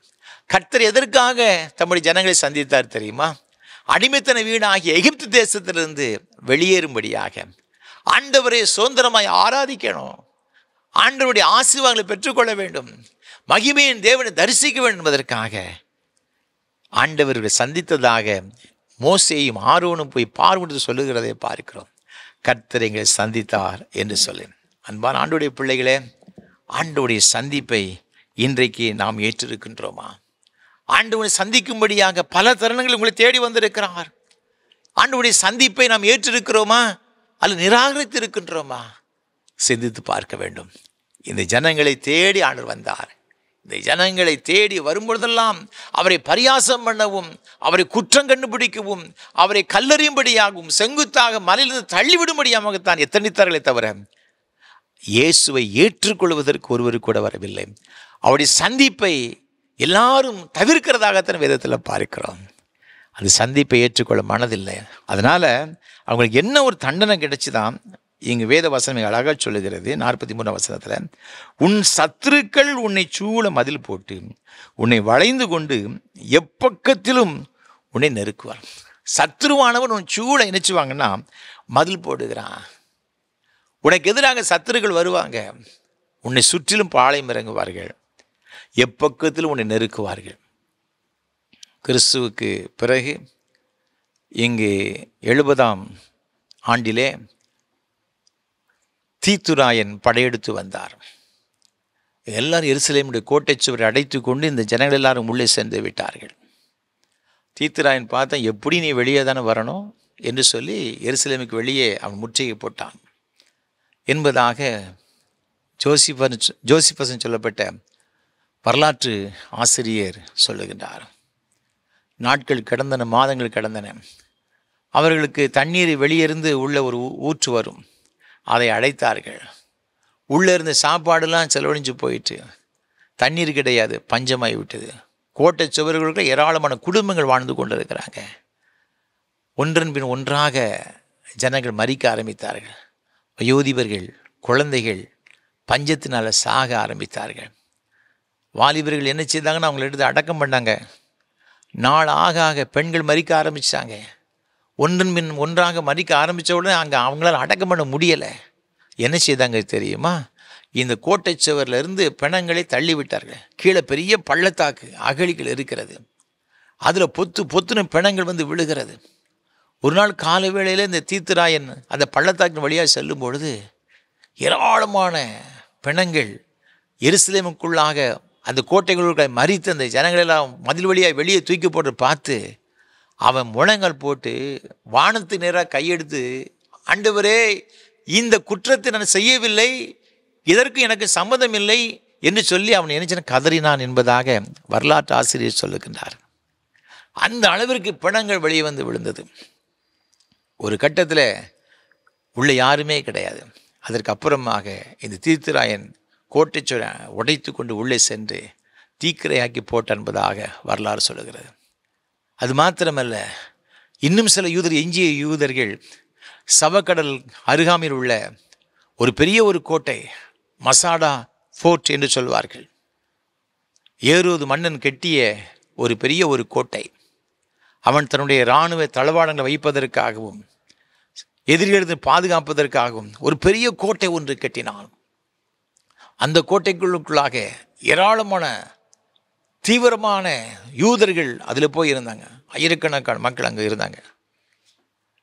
அதற்கு அப்புறமாக சில ஆண்டுகள் கழித்து 72, 73 ஆகிய ஆண்டுகளிலே பிளேவியஸ் சில்வா என்று சொல்லப்பட்ட ஒரு படை தளபதி இந்த மசாலா கோட்டைக்கு எதிராக வந்தான். இந்த கோட்டை சுவருக்கு, இந்த கோட்டைகளுக்கு அப்படி எளிதாக சென்றுவிட முடியாது. 1300 அடி உயரத்தில் இந்த கோட்டை இருக்கின்றது. அந்த கோட்டைக்கு செல்கின்ற வழி இந்த வளைந்து என்ன செய்ய செல்லும். அவ்வளோ வந்தால் எளிதாக போய் பிடிக்க முடியாது. இந்த பிளேவியஸ் இந்த படைத்தளபதி என்ன செய்தான் தெரியுமா? ஆயிரக்கணக்கான அடிமைகளை கொண்டு வந்து கோட்டையின் பின்பகுதியில் அவள் வைத்து ஒரு பெரிய ஒரு வழியை ஒன்று ஏற்படுத்தி கோட்டை சுவரை உடைத்து உள்ளே செல்லும்படியாக எல்லா காரியங்களும் செய்தான். இது அறிந்து கொண்ட யூதர்கள் இனி தப்பிக்க முடியாது என்று சொல்லி அவர்கள் கரங்களிலே வாள்களை எடுத்துக்கொண்டு ஒருவரை ஒருவர் வெட்டி மடிந்து போனார்கள். கடைசியாக இருந்த மனிதன் அடுத்தவனை கொன்றுவிட்டு தற்கொலை செய்து கொண்டார்கள். எல்லா யூதர்களும் தற்கொலை செய்து கொண்டார்கள். அதற்கு தலைமையேற்று நடத்தின எலியேசர் என்பவர் சொன்னார், ஒரு காலம் இதுவரை ரோமானியர்களுக்கு அடிபணிந்தது போல இனி அடிபணியக்கூடாது. யெகோவா கர்த்தர் ஒருவருக்கு தான் நாம் அடிமையாக இருக்க வேண்டும். அவர் ஒருவர்தான் உண்மை உள்ளவர், வேறு யாருக்கும் அடிமைப்படக்கூடாது என்று சொல்லி அந்த எலியேசர் சொன்ன கூற்றின்படியே எல்லாரும் இந்த ரோமானியுடைய கரத்திலே அடிமைகளாய் போவதை விட சாவது நல்லது சொல்லி எல்லாரும் உயிரை மாய்த்து போனார்கள். இன்றைக்கும் கூட இஸ்ரேல் தேசத்தில் உள்ள இராணுவ வீரர்கள், இஸ்ரேல் டிஃபென்ஸ் ஃபோர்ஸ் என்று சொல்லுவாங்க, IDF, இதில் பயிற்சி பெற்ற வீரர்கள் கடைசியாக என்ன செய்வார்களாம், இந்த மசாலா கோட்டைக்கு செல்வார்களாம். அங்கு ஒரு தீபத்தை ஏற்றி ஒளி ஏற்றி அதில் கைகளை வைத்து ஒரு உறுதிமொழி எடுப்பார்கள். எக்காரணம் கொண்டும் இனி நான் யாருக்கும் அடிபணிய மாட்டேன், மீண்டும் இந்த மசாலா கீழே விழாது, masala shawl not fall again என்று சொல்லி உறுதிமொழியை எடுத்துக்கொள்வார்களாம். இன்றைக்கும் இஸ்ரவேலுடைய இராணுவ வீரர்கள் எதற்கும் பயப்பட மாட்டார்கள், யாருக்கும் அடிபணிந்தும் போக மாட்டார்கள். இன்றைக்கு அவருடைய சுற்றிலும் போர் மேகங்கள் மூண்டு கொண்டிருக்கிற நாம் அறிந்திருக்கிறோம். இன்றைக்கும் யுத்தங்கள் அதற்கு எதிராக வந்து கொண்டிருக்கிற அறிந்திருக்கிறோம். அதை பற்றி எதுவும் சட்டை பண்ணவில்லை. என்ன வந்தாலும் சரி, யாருக்கும் நான் அடிபணிய மாட்டேன். அவர் எடுத்துக்கொண்ட உறுதிமொழி. ஒரு முறை மசாலா கீழே விழுந்து விட்டது, ஆனால் இனி எக்காரணம் கொண்டும் ஷால் நாட் ஃபால் அகெயின், இனி விழாது என்று உறுதிமொழி எடுத்துக்கொண்டார்களாம். காரணம் என்ன தெரியுமா? அந்த கோட்டைக்குள்ளே இருந்த எல்லாரும் அடிந்து போனார்கள். அந்த வெறி இன்னும் அவர்களுக்குள்ளாக இருக்கிறது. ஆண்டவர் ஜனங்களுக்காய் கண்ணீர் விட்டார். காரணம், ஆண்டவர் இருக்கிற இயேசு கிறிஸ்து ஜனங்களுடைய பாவங்களுக்காய் மரித்து உயிரோடு எழுந்த சில வருடங்கள் கழித்து நடக்கப் போகிறதை ஆண்டவர் பார்த்தார். ஐயோ, இந்த ஜனங்கள் இவ்வாறு பஞ்சத்தினால் மரிக்கப் போகிறார்கள், ஒருவரை ஒருவர் கொலை செய்து தற்கொலை செய்து ஒரு சூழ்நிலை இதுக்கு வருகிறதே. காரணம் என்ன தெரியுமா? இயேசு இவரை தேடி வந்தார். அந்த சந்திப்பை இவர்கள் நிராகரித்தார்கள். அன்பான ஆண்டவருடைய பிள்ளைகள், இன்றைக்கு நம்முடைய வாழ்க்கையில் எத்தனையோ முறை ஆண்டு உங்களை தேடி வந்து கொண்டிருக்கிறார். இன்றைக்கு இந்த வசனத்தின் மூலம் உங்களோடு கூட தேடி வந்து உங்களை சந்திக்கும்படியாக, உங்களை ஆசீர்வதிக்கும்படியாக, நீங்கள் எதிரிலே சிறுமைப்படுத்தப்பட்டிருக்கிறீர்கள், சிறையிருக்கப்பட்டிருக்கிறீர்கள், அதிலிருந்து விடுதலை ஆக்கும்படியாக, உங்கள் சமாதானத்தை கொடுக்கும்படியாக இயேசு வந்திருக்கிறார். இந்த சந்திப்பை நாம் ஏற்றுக்கொள்ளும் பொழுது நம்முடைய வாழ்க்கையை மாற்றுகிறார். அதை நாம் நிராகரிக்கும் பொழுதுதான் நம்முடைய வாழ்க்கையில் இழப்புகள், சோதனைகள், போராட்டங்கள் வருகிறது. ஒருவேளை அப்படிப்பட்ட சூழ்நிலைக்கு மத்தியில் கடந்து போனாலும் கூட ஆண்டவருடைய சந்திப்பை நாம் ஏற்றுக்கொள்ளும் பொழுது நிச்சயமாக நம்முடைய வாழ்க்கையில் ஒரு பெரிய ஒரு ஆசீர்வாதத்தை கொடுப்பார் என்ற சந்தேகம் கிடையாது. கடைசியாக, ஏன் இயேசு இந்த ஜனத்தை பார்த்து, எருசலேமை பார்த்து கண்ணீர் விடுகின்றார்? இங்கு 45ஆம் வசனம் சொல்லுகிறது, இயேசு தேவாலயத்தில் பிரவேசித்து அதில் விற்கிறவர்களையும் கொள்ளுகிறவர்களையும் புறம்பே துரத்த தொடங்கி, என்னுடைய வீடு ஜெப வீடாக இருக்கிறது எழுதியிருக்கிறது, நீங்களோ அதை கள்ளர் குகை ஆக்கினீர்கள் என்றார் என்பதாக சொல்லப்பட்டிருக்கிறது. இந்த ஜனங்கள் என்ன செய்தாங்க? ஆண்டவராக இருக்கிற கர்த்தர் இவர்களுக்கு நல்ல ஒரு ஆலயத்தை கொடுத்தார். ஆலயம் எதற்காக? ஆண்டவரை தொழுது கொள்ள வேண்டும் என்பதற்காக. வேதவசனம் சொல்லுகிற கர்த்தர் தமது ஆலயத்தில் இருக்கிறார். யாரெல்லாம் அவருடைய சமூகத்தில் வந்து அவரை நோக்கி பார்க்கிறார்களோ அவர் ஒவ்வொருவரையும் ஆசீர்வதிக்கும்படியாக தேவன் தம்முடைய பரிசுத்த ஆலயத்தில் இருக்கிறார். சாலமோன் ராஜா ஆலயத்தை கட்டி பிரவேசம் பண்ணும் பொழுது, ஆண்டவரே, இந்த ஆலயத்தில் வந்து யாரெல்லாம் உம்மை நோக்கி விண்ணப்பம் பண்ணுகிறார்களோ அவன் ஒவ்வொரு ஜெபத்தையும் கேட்க வேண்டும் என்று அவன் ஜெபம் பண்ணான். அவர் சொன்னார், என்னால் என் இருதயம் அங்கே இருக்கும், நான் அவளை ஆசீர்வதிப்பேன், என் கண்கள் எப்போது வைக்கப்பட்டிருக்கின்ற ஆண்டவர் சொன்னார். இந்த இடத்துல ஆண்டவருடைய இருதயம் இருக்கிறதே, ஆண்டவருடைய கண்கள் வைக்கப்பட்டிருக்கு. எப்பொழுது அவருடைய சமூகத்துக்கு யாரெல்லாம் வருகிறார்களோ அவர் ஒவ்வொருவரையும் ஆண்டவர் கண் நோக்கி பார்க்கிறார். இது பரிசுத்தமான ஆலயத்தை அவங்க என்ன செய்தான்னு பார்த்தீங்கன்னா, கள்ளர் குகையாக மாற்றிவிட்டார்கள். ஆண்டவரை தொழுது கொள்ள வருகிற ஜனங்கள் தொழுது கொள்ள முடியாதபடிக்கு இங்கே வியாபார ஸ்தலமாக்கி விட்டார்கள். ஆலயத்தை சுற்றிலும் பிரகாரங்கள் உண்டு. உள்பிரகாரம் வெளிப்பிரகாரம்லாம் உண்டு. இந்த வெளிப்பிரகாரத்தில் இவங்க என்ன செய்தாங்கன்னு பார்த்தீங்கன்னா நிறைய கடைகளை வச்சுட்டாங்க. அந்த கடைகளில் என்ன இருக்குது? பலி செலுத்த வேண்டிய மிருகங்கள், புறாக்கள், பறவைகளெல்லாம் வச்சுருந்தாங்க. தூர இடத்துலேருந்து பலி செலுத்தும்படியே பாவங்களுக்காக, அக்கிரமங்களுக்காக, சாபத்திற்காக இங்கு பலி செலுத்தும்படியே வந்தார்கள்னு சொன்னால், இந்த வரலாற்று ஆசிரியர்கள் சொல்லுகிறாங்க, வெளியே இருக்கின்ற அதே பொருளை உள்ளே இருக்கின்ற அந்த பொருளை வாங்கும்போது 20 மடங்கு அதிகமாக இருக்குமா. இன்றைக்கி நீங்கள் பாருங்கள், கிராமத்தில் சில பொருட்கள் ரொம்ப சௌரியமாக கிடைக்கும்.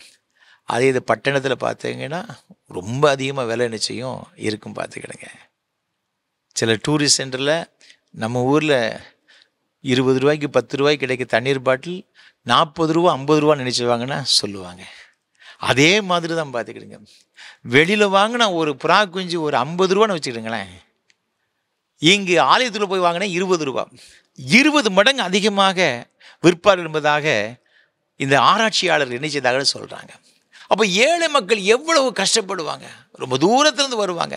அவங்க சொந்தமாக அந்த புறாவை கொண்டு வந்தாலோ இல்லை ஒரு ஆட்டுக்கடாவையோ ஒரு பலி செலுத்தும்படியாக ஒரு காளையை கொண்டு வந்தால் கூட ஆசாரியன் பார்த்து அதை ஓகேன்னு சொன்னால் தான் என்ன செய்ய முடியும்னா பலி செலுத்த முடியும். அவன் சொல்லுவான், இதில் கால் சரி கிடையாது, கண்ணு சரியாக கிடையாது, ஆகவே பலி செலுத்த முடியாதுன்னு அவ்வளோதான் முடிஞ்சு போச்சு. ஆசாரியன் ஓகே பண்ணால் தான் என்ன செய்ய முடியும்னா, அது நல்ல ஆட்டை கொண்டு வந்தாலும் சரி, நல்ல புறாவை கொண்டு வந்தாலும் சரி, அவன் ஓகேன்னு சொன்னால் தான் அது பலி செலுத்த முடியும். இந்த ஆசாரியன் என்ன செய்வான், அங்கே இருக்கிற இந்த கடைகளில் இருக்கிற பொருட்களை கொண்டு வந்தால் மாத்திரம்தான் அவன் ஓகே சொல்லுவான். தனியாக கொண்டு வந்தால் அது எதையாவது சொல்லி நிராகரித்து விடும். ஆகவே இந்த ஏழைகள் மற்றவர்கள் வேறு வழியே கிடையாது. பாவத்திற்காக ஏதாவது பரிகாரம் செலுத்த வேண்டும் என்பதற்காக பலி செலுத்தும்படியான அந்த மிருகங்களை இந்த பிரகாரங்களில் வியாபாரிகள் வச்சுருக்கிறாங்க இல்லையா, அவங்ககிட்ட தான் வாங்கணும். இந்த ஆசாரியனுக்கும் அவங்களுக்கும் ஒரு அண்டர்ஸ்டாண்டிங் வச்சுருப்பாங்க, ஒரு கமிஷன் பேசிஸ் வச்சுருப்பாங்க. அநியாயமாய் சம்பாத்தியம் பண்ணாங்க. ஆண்டவர்கள் தாங்க முடியவில்லை. இந்த பிரகாரங்களில் புறஜாதிகள் தொழுது கொள்ளுவாங்களாம். அவங்க அதை தாண்டி உள்ளே போக முடியும். உள்ளே போயாச்சுன்னா கொலை கூட பண்ணிடுவாங்க. மரணத்திற்கு பாத்திரவனாக இருக்கிறாங்க. நீங்கள் அப்போஸ்தலர் புஸ்தகத்தில் நீங்கள் வாசித்து பார்க்கும் பொழுது இங்கு 21ஆம் அதிகாரம் 27 29 வரை உள்ள வசனங்களில் பவுல் அப்போஸ்தலன் சில புறஜாதிகளை அந்த பிரகாரத்துக்கு கொண்டு போனா என்பதற்காக தான் அவங்க எல்லாம் ஓன்னு கூப்பாடு போடுறாங்க. இவர் மரணத்துக்கு பாத்திரனா இருக்குன்னு சொல்லி கூப்பாடு போடுற காரணம் தான் பார்த்துக்கிடுங்க. ஆனால் புறஜாதிகள் தொழுது கொள்ளும்படி இருக்க அந்த இடத்துல வியாபார ஸ்தலமாக்கிட்டாங்க.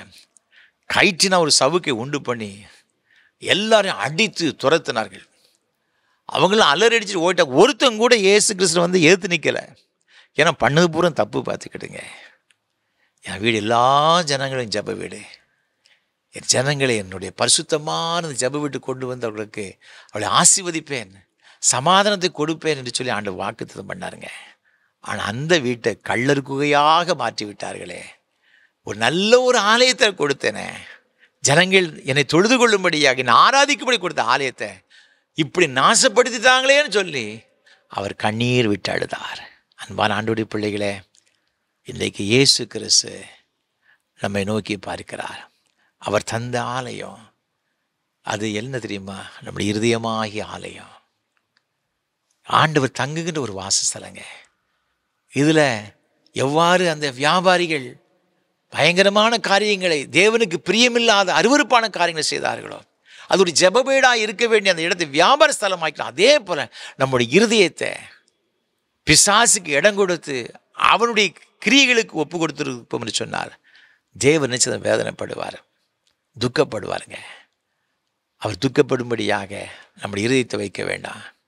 ஆண்டவர் வாசப்பட ஒரு ஸ்தலமாக இருக்கும்படியாக நம்முடைய இருதயத்தை அவருடைய சமுதிரம் ஒப்பு கொடுப்போம். நிச்சயமாக அவர் அதில் வாசம் பண்ணுவார். மேன்மையான ஒரு ஆசீர்வாதங்களை கொடுப்பார், சந்தேகம் கிடையாது. இயேசு தனக்காக கண்ணீர் விடவில்லை. நீங்களும் நானும் ஆசீர்வாதமாக இருக்கணும், அந்த சமாதானத்தை பெற்றுக்கொள்ள வேண்டும், ஆண்டவருடைய சந்திப்பை பெற்றுக்கொண்டு ஆசீர்வாதமாக இருக்கணும், கண்ணீர் துடைக்கப்பட வேண்டும். அது மாத்திரமல்ல, ஆண்டவரை ஆராதிக்கணும், அந்த ஆராதனை ஆசீர்வாதங்களை பெற்றுக்கொள்ள வேண்டும் என்ற ஒரு பெரிய வாஞ்சியோடு கொடுத்தான். கண்ணீர் விட்டு அழுதார்.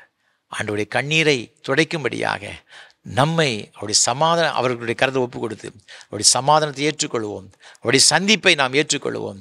அவருடைய ஆலயத்தில் நம்முடைய சர்வமாய் ஆலயத்தை அவருக்கு ஒப்பு கொடுத்து அவரை ஆராதிப்போம். ஆண்டவருடைய ஆசீர்வாதங்களை பெற்றுக்கொள்வோம். அப்படிப்பட்ட கிருபைகளை கர்த்தர் தாமே நம்ம தருவாராக. ஆமென். அர்ப்பணிப்பின் பாடலாக கீதம் 424, கிறிஸ்தவ கீர்த்தனை 129 பாடுவோம். காலத்தின் அருமையை அறிந்து வாழாவிடில் கண்ணீர் விடுவாயே. கீதம் 424, கிறிஸ்தவ கீர்த்தனை 129 பாடுவோம்.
ஜெபம் செய்வோம்.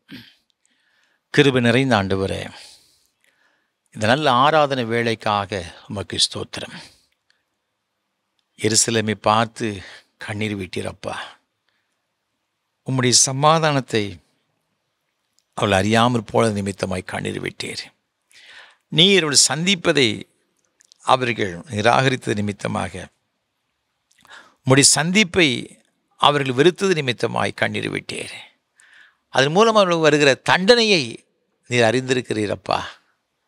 ஆகவே நீ எவ்வளவாய் வேதனைப்பட்டீர் என்பதை நாங்கள் சிந்தித்தோம்.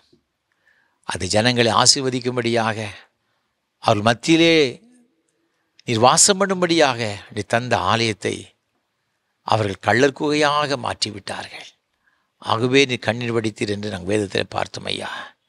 இன்றைக்கும் கூட ஆண்டவர் ஒருவேளை அப்படிப்பட்ட காரியத்தை நிமித்தமாக நாங்கள் உமக்கு துக்கத்தை கொடுத்திருப்போம் என்று சொன்னால், நீர் கண்ணீர் வடிக்கும்படியாக வாழ்க்கை இருக்கும் என்று சொன்னால், நாங்கள் மனஸ்தாபப்பட்டு எங்களை உடைய கரத்தில் ஒப்புக் கொடுக்கிறையா. தயவாய் நீர் எங்களை ஏற்றுக்கொள்வீராக. உம்முடைய சமாதானத்தினால் எங்களை நிரப்பும், உம்முடைய ஆசீர்வாதத்தினால் எங்கள் நிரப்பும் ஆண்டவரே. நாங்கள் உள்ளபூர்வமாக உம்மை ஆராதிக்கும்படியாக அந்த ஆராதனையின் ஆசீர்வாதங்களினால், பிரசன்னத்தினால் எங்கள் ஒவ்வொருவரையும் நிரப்பும்படியாக ஜெபிக்கிறோம். இந்த ஆராதனையில் பங்கெடுத்து கொண்டிருக்கிற ஒவ்வொரு பிள்ளைகளுக்காக ஜெபிக்கிறோம். ஒவ்வொருவரையும் ஆசீர்வதிங்க சுவாமி. அநேக குடும்பங்களில் சமாதானத்தை இழந்து ஆசீர்வாதத்தை இழந்து கண்ணீரோடு கூட இருக்கிற அறிந்திருக்கிறீங்கப்பா. அவர் எந்த ஒரு காரியத்தின் மீது சமாதானத்தை இழந்திருந்தாலும் நிம்மதி இழந்திருந்தாலும் தயவாக இறங்கி அதையெல்லாம் மாற்றி அவர்களுக்கு வேண்டிய ஆசீர்வாதங்களை கொடுத்து நிம்மதியையும் சமாதானத்தை கொடுத்து ஆசீர்வதிக்க வேண்டும் என்று நாங்கள் ஜெபிக்கிறோம் ஐயா. சில குடும்பங்களில் பிரிந்து போன ஒரு நிலைமை சுவாமி, கணவன் மனைவிக்குள்ளாக பல வகையான பிரச்சனை, நிம்மதி இழந்து போயிட்டாங்க சுவாமி. ஒவ்வொரு நாளும் கண்ணீரப்பா. அதன் மூலமே பெற்றோர்கள் எவ்வளோ ஒரு வேதனையப்பா. ஒரு பெரிய எதிர்பார்ப்போடு கூட நம்முடைய பிள்ளைகள் வாழ்ந்திருப்பார்னு சொல்லி திருமணம் செய்து கொடுத்தாங்க. ஆனால் கொஞ்ச காலங்களுக்குள்ளாக பிரிந்தது நிமித்தமாக அவர்களுக்கும் துக்கம், பெற்றோர்களுக்கும் துக்கம். எவ்வளோ பெரிய வேதனை. நிலைமையெல்லாம் மாற்றி போடுங்க சுவாமி. உடைய பிள்ளைகளை கற்று சந்திப்பீராக. உடைய பிள்ளைகளுக்கு வேண்டிய சமாதானத்தை கொடுப்பீராக. கசப்பை கொண்டு வருகிற எல்லா பிசாசின் வல்லமைகளும் அவருடைய கிரியைகள் எல்லாம் இயேசு கிறிஸ்து நாமத்தில் அகன்று போகும்படி ஜெபிக்கிறோம். விடுதலை கொடுங்கப்பா. ரட்சிக்கப்படாத பிள்ளைகள் மூலமாக தவறான பாவ வாழ்க்கை வாழ்ந்து கொண்டிருக்கிற அந்த பிள்ளைகள் மூலமாக எத்தனை பெரிய துக்கத்தை அனுபவித்து கொண்டிருக்காங்க. இரவெல்லாம் கண்ணீர் படுக்கை கண்ணீரில் நினைக்கிற பெற்றோர் உண்டு சுவாமி. முது பிள்ளையுடைய கண்ணீரை ஒரு விசை துடைப்பீராக. இடைய பிள்ளைகளுக்காக எங்களுக்காக இரத்தத்தை சிந்தின நீரப்பா, அந்த வெளியேற பெற்ற இரத்தத்தை ஆண்டவரே இடைய பிள்ளைகள் மீது தெளிப்பீராக. இடைய பிள்ளைகளை நீ சொந்தமாக்குவீராக. குடும்பத்தில் ஒரு பூர்ண சமாதானம் உண்டாகட்டும் ஐயா. பூர்ண சமாதானம் உண்டாகட்டும். தொழில்களில் நஷ்டம், வேலைகளில் நஷ்டம், ஏதோ ஒரு பிரச்சனை, குடும்பத்தில் கோர்ட்டு கேஸ் என்று பல வகையில் ஏமாற்றப்பட்ட ஒரு நிலைமை நிமித்தமாக நிம்மதி இழந்து தவிக்கிற பிள்ளைகள் உண்டு சுவாமி. ஆண்டவரே இந்த பிள்ளைகளை கர்த்தர் சந்திப்பீராக. நீர் உமது பிள்ளைகளை சந்திக்கும்படி வந்திருக்கிறபடினால் இன்றைக்கு உடைய சந்திப்பை ஏற்றுக்கூட ஒவ்வொருடைய வாழ்க்கையிலும் ஆண்டு ஒரு அற்புதத்தை செய்யும்படி நாங்கள் ஜெபிக்கிறோம் ஐயா. மனுஷனால் கூடாதவைகள் தேவனால் கூடும். பல மாதங்களாக ஆண்டுகளை எதிர்பார்த்திருக்கின்ற நன்மைகளை இன்றைக்கு இந்த பிள்ளைகளுடைய வாழ்க்கையை எங்கள் ஆண்டவர் கட்டளையிட வேண்டும் என நாங்கள் ஜெபிக்கிறோம் ஐயா. ஆசீர்வதிங்க சுவாமி, ஆசீர்வதிங்க. உமது பிள்ளைகளை கையிட்டு சில எல்லா பிரயாசங்களையும் ஆசீர்வதிங்க. தொழில்கள், வியாபாரங்கள், இன்னும் என்னென்ன வேலை நிமித்தமாக ஆண்டவர் தங்களுடைய சம்பாத்தியம் பண்ணுகிறார்கள் எல்லாவற்றும் ஆசீர்வாதம் தங்கியிருக்குன்னு நாங்கள் ஜெபிக்கிறோம் ஐயா. எல்லா நஷ்டங்களும் இயேசு கிறிஸ்துவின் நாமத்தினாலே மாறட்டும் நாங்கள் ஜெபிக்கிறோம் ஐயா. மாறுவதாக. தகப்பனே தந்த கற்பத்தின் கனிகளை ஆசீர்வதிங்க ஐயா. படிக்கிற பிள்ளைகளுக்கு வேண்டிய விசேஷ ஞானத்தை கொடுங்கப்பா. வேலைக்காக காத்திருக்கிற பிள்ளைகள் உண்டு சுவாமி. எதிர்பார்த்து சோர்ந்து போன நிலைமையப்பா, இன்னும் நல்ல வேலை கிடைக்கிறேன்னு சொல்லி அயல் நாடுகளில் சென்று பணி செய்யும்படியாக ஆண்டவர் பிரயாசப்படுகிற பிள்ளைகளுக்கு ஜெபிக்கிற ஒவ்வொருவருக்கும் கர்த்தர் இரக்கம் செய்வீராக. ஒரு அற்புதத்தை செய்யும்படி ஜெபிக்கிறோம். அநேக பிள்ளைகளுக்கு நீ நன்மைகள் செய்திருக்கிறீங்கப்பா.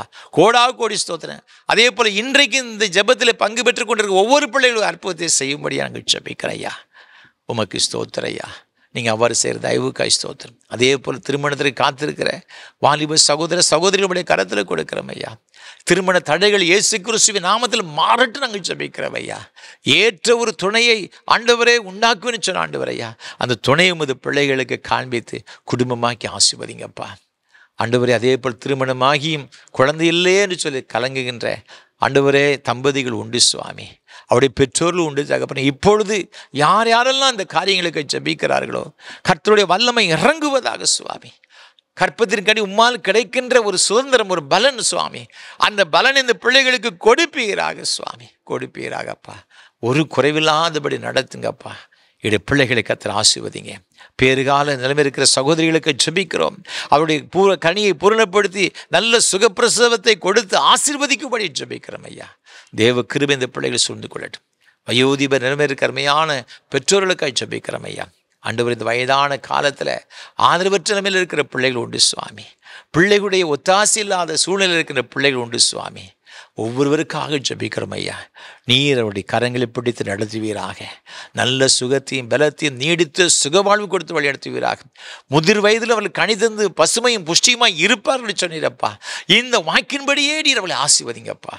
முதிர் வயதான காலத்தில் உமது பிள்ளைகளை தள்ளாமலும் உடைய பிள்ளைகளை கைவிடாமலும் இருக்கிற ஆண்டவரே, உடைய பிள்ளைகளை கைவிடாதபடி காத்துக்கொள்ளுங்கப்பா. படுக்கையில் வியாதியாக கிடக்கின்ற பெற்றோர்கள் உண்டு சுவாமி, அவர்களுக்கு நீர் துணையாக இருந்து அவருடைய பலவீன கட்டுகளை முற்றிலுமாய் மாற்றும்படி நாங்கள் ஜெபிக்கிறோம். ஆசீர்வதியும். வியாதினால் கஷ்டப்படுகிற ஒவ்வொருவருக்காக ஜெபிக்கிறோம். என்னென்ன வியாதிகளால் வேதனையோடு கூட இருக்கிறார்கள் அந்த வியாதியின் படுக்கை முழுவதுமாக கர்த்தர் மாற்றி போடுவீராக. ஒரு அற்புதமான சுகம் இயேசு கிறிஸ்துவின் நாமத்தினால் உண்டாகட்டும் என்று ஜெபிக்கிறோம். அது ஒரு சின்ன வியாதியாக இருந்தாலும் சரி, பெரிய வியாதியாக இருந்தாலும், டாக்டரால் முடியாது என்று சொன்னாலும் கூட என் தேவனை எல்லாம் முடியுமே நாங்கள் அறிந்திருக்கிறோம் ஐயா. கர்த்தர் அற்புதத்தை செய்வீராக. நீங்கள் அவ்வாறு செய்கிற தயவுக்காக கோடி ஸ்தோத்திரம். உடைய பிள்ளைகளுடைய எல்லா வாஞ்சைகளையும் விருப்பங்கள் நிறைவேற்றி கொடுப்பீராக. இந்த ஆராதனை வேளை தாங்க முன்வந்த ஒளிப்பதிவு செய்ய உதவி செய்த அருமையான குடும்பத்தினருக்காக, திருச்சியை சார்ந்த அருமையான ஆண்டவரே உமது பிள்ளைகளை உடைய கருத்தில் அர்ப்பணித்து நாங்கள் ஜெபிக்கிறோம் ஐயா. அன்புக்குரிய சகோதரர் டாக்டர் எஸ் கருப்பசாமி அவர்களுக்காக, அவருடைய அன்புக்குரிய துணைவியார் திருமதி டி தேவகிருபை அம்மா அவர்களுக்காக ஸ்தோத்திரம் செலுத்துகிறோம் ஐயா. குடும்பமாக இணைத்து இம்மட்டும் நீர் ஆசீர்வதித்து வழிநடத்தி கொண்ட தயவுக்காக உமக்கு ஸ்தோத்திரம். நேசிக்கிற இந்த அருமையான குடும்பத்திற்கு நன்றி செலுத்துகிறோம் ஐயா. அருமையான உமது பிள்ளைகள் ஆசீர்வதியும், நல்ல சுகத்தையும் பலத்தையும் நீடித்த சுகவாளையும் அவர்களுக்கு கொடுத்து ஆண்டவரை சந்ததியெல்லாம் நமக்கு நன்றி செலுத்தும்படி பாக்கியத்தை கொடுத்து வழிநடத்தும்படியே ஜெபிக்கிறோம். நீ கொடுத்த அன்பு மகனுக்காக ஜெபிக்கிறோம். நார்வே தேசத்தில் இருக்க அருமையான மகன் ஏர்னஸ் நிர்மல்குமாருக்காக, அவருடைய அன்புக்குரிய துணைவியார் நித்யா கிரேஸ்க்காக ஸ்தோத்திரம் செலுத்துகிறோம் ஐயா. ஆண்டவர் உமது பிள்ளைகளை ஆசீர்வதிப்பீராக. நீ அவருக்கு கொடுத்த அருமையான குழந்தை நெகேமியாவுக்காக ஸ்தோத்திரம் செலுத்துகிறோம் ஐயா. ஆண்டவரே உம்முடைய பிரசன்ன அருமையான குழந்தையோடு கூட எப்பொழுது இருக்கும்போது நாங்கள் ஜெபிக்கிறோம். முழு குடும்பத்தினை பாதுகாத்துக் கொள்ளுங்க ஐயா. அப்படி எல்லா தேவையும் கருத்து சந்தித்து ஆசீர்வதிப்பீராக. நீங்கள் அவர் செய்கிற தயவுக்காய் ஸ்தோத்திரம். இந்த ஆராதனை வேலைக்காக பல வகையிலே உதவி செய்கிற எல்லா பிள்ளைகளுக்காக, இதற்காக உழைக்கிற ஜெபிக்கிற ஆண்டவர் காணிக்கணும் தாங்கிற ஒவ்வொருவருக்காய் ஸ்தோத்திரம். ஒவ்வொருவரையும் நீர் ஆசீர்வதியும், நாமத்தை மையப்படுத்தும். ஆண்டவர் இயேசு கிறிஸ்துவின் மூலமாக ஜெபிக்கிறோம் பரிசுத்த பிதாவே.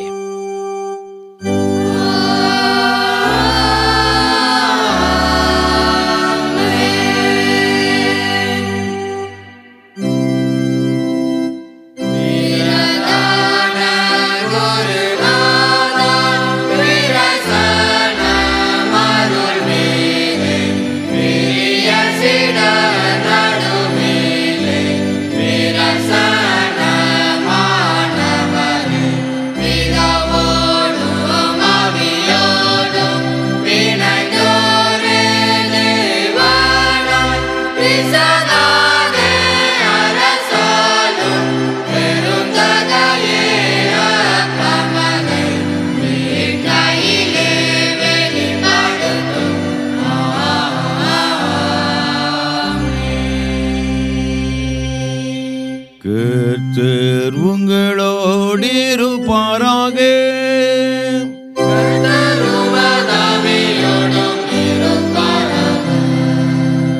உங்கள் இதயத்தை உயர்த்திடுங்கள்.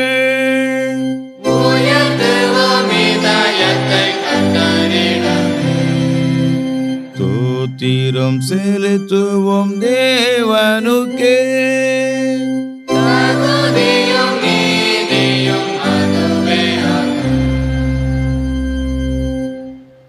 கர்த்தாவே, பரிசுத்த பிதாவே, சர்வ வல்லமை உள்ள நித்திய தேவனே, நாங்கள் எக்காலத்திலும் எவ்விடத்திலும் உமக்கு தோத்திரம் செலுத்துகிறது தகுதியும் நீதியும் எங்களுக்கு விசேஷித்த கடமையுமாயிருக்கிறது. உமது குமாரனும் இலாண்டவருமாகி இயேசு கிறிஸ்துவின் மூலமாக நீர்வானங்களையும் பூமியையும் ஆவைகளிலுள்ள எல்லாவற்றையும் சிருஷ்டித்தீர். மனுக்குலத்தை முது சாயலாக உண்டாக்கினீர். நாங்கள் பாவத்தில் விழுந்தபோது புது சிருஷ்டி முதற்பலனாக நீர் எங்களை மீட்டு கொண்டே.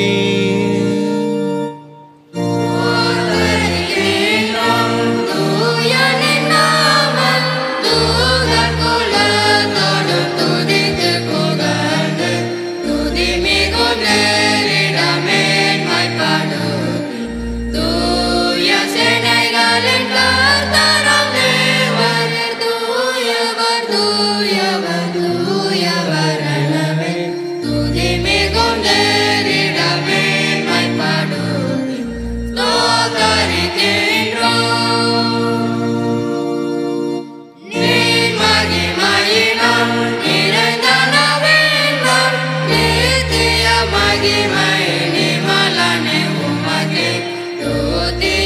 செய்து மகிமைப்படும் தூய சேனைகளின் கர்த்தரும் தேவரீர். தூயவர் தூயவர் தூயவர் எனவே துதியம் செய்து மகிமைப்படும் தோத்தரிக்கின்றோம்.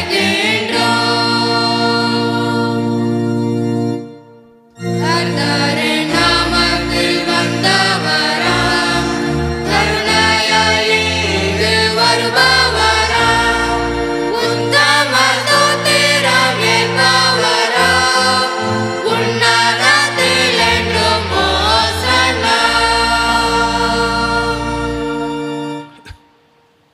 ஆம் பிதாவே, நீர் பரிசுத்தர், நீர் தோத்தரிக்கப்பட்டவர். தேவரீர் மனிதர் உருக்கமாக அன்பு கூர்ந்து முது ஒரே பேரான குமாரனாகிய இயேசு கிறிஸ்து எங்கள் தன்மையை தரித்து கொள்ளவும் சிலுவையில் மரித்து எங்களை மீட்டுக் கொள்ளவும் அவரை தந்தருளினரே. அவர் சிலுவையில் ஒரே தரம் தம்மை தாமே ஏகபலியாக ஒப்பு கொடுத்து சர்வலோகத்தின் பாவங்களை நிவர்த்தி செய்வதற்கு நிறைவும் பூரணமும் போந்ததுமான பலியையும் காணிக்கையையும் பரிகாரத்தையும் செலுத்தினதுமல்லாமல் தமது அருமையான மரணத்தை என்றைக்கும் நினைப்பூட்டு ஞாபகத்தை நியமித்து தாம் திரும்ப வருமளவும் நாங்கள் அதை அனுசரித்து வரும்படி தமது பரிசுத்த சுவிசேஷத்தில் கட்டளையிட்டிருக்கிறாரே. இயேசு தாம் காட்டி கொடுக்கப்பட்ட அன்று ராத்திரியிலே அப்பத்தை எடுத்து ஸ்தோத்திரம் பண்ணி அதை பிட்டு சீசல் கொடுத்து, எல்லாரும் வாங்கி புசியுங்கள், இது உங்களுக்காக கொடுக்கப்படுகிற என்னுடைய சரீரம். என்னை நினைவு கூறும்படி இதை செய்கின்றார். அப்படியே ராபோஜன பண்ணின பின்பு அவர் பாத்திரத்தை எடுத்து ஸ்தோத்திரம் பண்ணி அவர்களுக்கு கொடுத்து, நீங்கள் எல்லாரும் இதிலே பானம் பண்ணுங்கள், இது பாவ மன்னிப்பு உண்டாகும்படி உங்களுக்காக அநேகருக்கு சிந்தப்படுகிற புது உடன்படிக்கைக்குரிய என்னுடைய இரத்தம். இதை பானம் பண்ணும் பொழுதெல்லாம் என்னை நினைவூறும்படி இதை செய்யுங்கள் என்று திருவளம் பற்றினார்.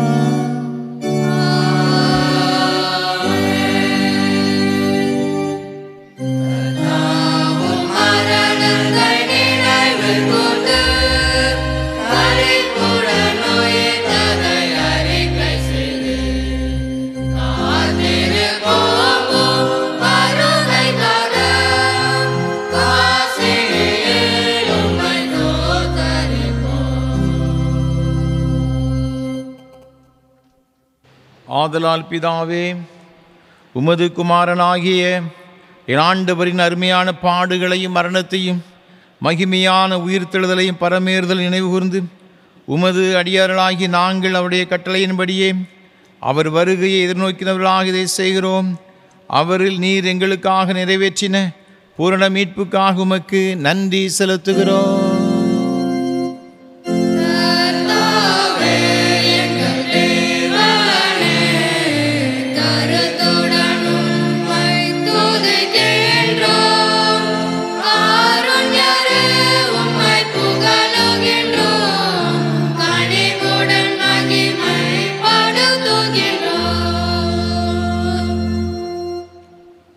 இரக்கமுள்ள பிதாவே, நாங்கள் பிற்கிற அப்பம் கிறிஸ்துவுடைய சரீரத்தின் ஐக்கியமாயும் நாங்கள் ஆசீர்வதிக்கிற பாத்திரம் கிறிஸ்துவுடைய இரத்தத்தின் ஐக்கியமாயிருக்கும்படி எங்களையும் நீரே இந்த அப்பத்தையும் திராட்சரசத்தையும் முது பரிசுத்த ஆவியினால் பரிசுத்தப்படுத்த வேண்டுமென்று மிகுந்த தாழ்மையோடு பிரார்த்திக்கிறோம்.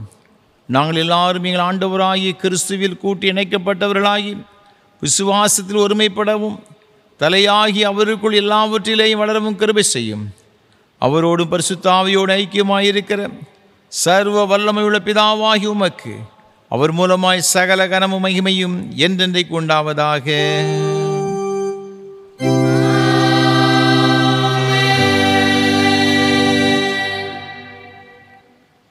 பரமண்டலங்கள் இருக்கிற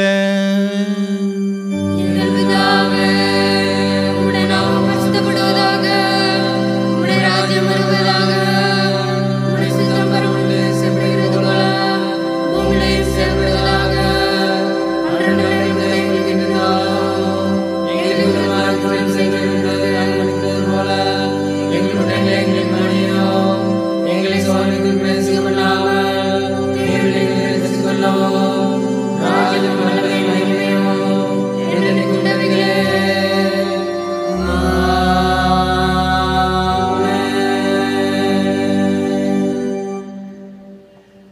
ஆண்டவருடைய திரு சரீரத்தையும் இரத்தத்தையும் பெற்றுக்கொள்வதற்கு நம்மில் எவ்வளவேனும் தகுதி இல்லை.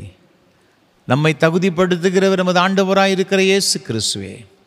அதை உணர்ந்தவர்களாக நம்மையே தேவ சமூகத்தில் தாழ்த்தி அவருடைய திரு சரீரத்தையும் இரத்தத்தையும் உட்கொள்ளும்படியான கிருபை நமக்கு தரும்படியாக நாம் யாவரும் தாழ்மையின் விண்ணப்பத்தை ஏறெடுப்போம். இரக்கமுள்ள கர்த்தாவே, இரக்கமுள்ள கர்த்தாவே, எங்கள் சுயநீதியை நம்பி நாங்கள் உடைய பந்தியில் சேர துணியாமல் தேவருடைய அளவுக்கு இரக்கத்தை நம்பி சேர்கிறோம். உடைய மேகையின் கேள்வியிலும் துணிக்கைகளையும் பொறுக்கிக் கொள்ள பாத்திரர் அல்ல. ஆனாலும் தேவரீர் எப்பொழுதும் இரக்கம் செய்கிற மாறாத ஆண்டவராயிருக்கிறீர். ஆகையால் கிருபையுள்ள கர்த்தாவே, உமது அருமையான குமாரனாகிய இயேசு கிறிஸ்துவின் விலைமதியாய சரீரத்தாலும் இரத்தத்தாலும் எங்கள் பாவமுள்ள சரீரமும் ஆத்மாவும் சுத்தமாகி எப்பொழுதும் நாங்கள் அவருக்குள்ளும் அவர் எங்களுக்குள்ளும் வாசமாய் இருப்பதற்கு ஏற்ற விதமாய் அவருடைய சரீரத்தை புசித்து அவருடைய இரத்தத்தை பானம் பண்ண எங்களுக்கு கிருபை செய்தருளும். ஆமென். நாம் பிற்கிற அப்பம் கிறிஸ்துவின் சரீரத்தின் ஐக்கியமா இருக்கிறது அல்லவா?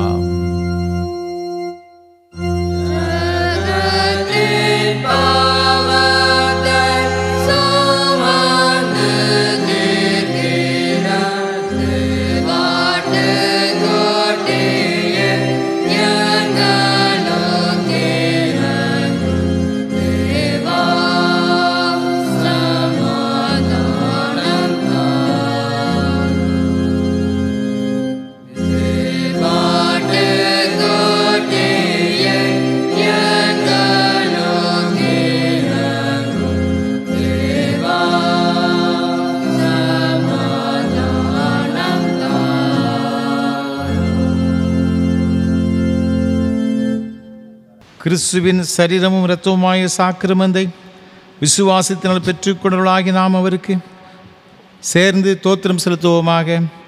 சர்வ வல்லமுள்ள கடவுளே, சர்வ வல்லமுள்ள கடவுளே, பரமபிதாவே, நேசகுமாரனும் எங்கள் ஆண்டவருமாகிய இயேசு கிறிஸ்துவுக்குள் எங்களை உமது பிள்ளைகளாக ஏற்றுக்கொண்டு அவருடைய விலைமதியாய திருச்சரமும் இரத்தமும் ஆகிய ஞான ஆகாரத்தால் எங்களை திருப்தியாக்குகிறீர்.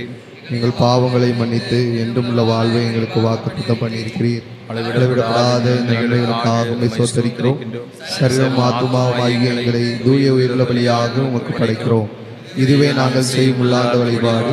நாங்கள் இந்த உலகத்தின் போக்கின்படி உலகாமல் கடவுளின் திருவுளம் எது என தேர்ந்தெடுக்க எங்கள் உள்ளம் புதுப்பிக்கப்பட்டு மாற்றமடைய அனுப்புகிறார்கள். கடைசியில் நாங்கள் உமது இறைமக்கள் அனைவரோடும் உமது என்றும் உள்ள அரசின் மகிழ்ச்சியை பெறத்தக்கதாக இவ்வுலகில் உமக்கு கீழ்ப்படிந்து நடக்க எங்களுக்கு அருள் புரியும். உம்மோடும் தூய ஆவியானவரோடும் ஒரே கடவுளாய் எங்கென்றும் வீற்றிருந்து ஆளுகை செய்யும் எங்கள் ஆண்டவர் இயேசு கிறிஸ்து மூலமாய் வேண்டிக் கொள்கிறோம். ஆமென்.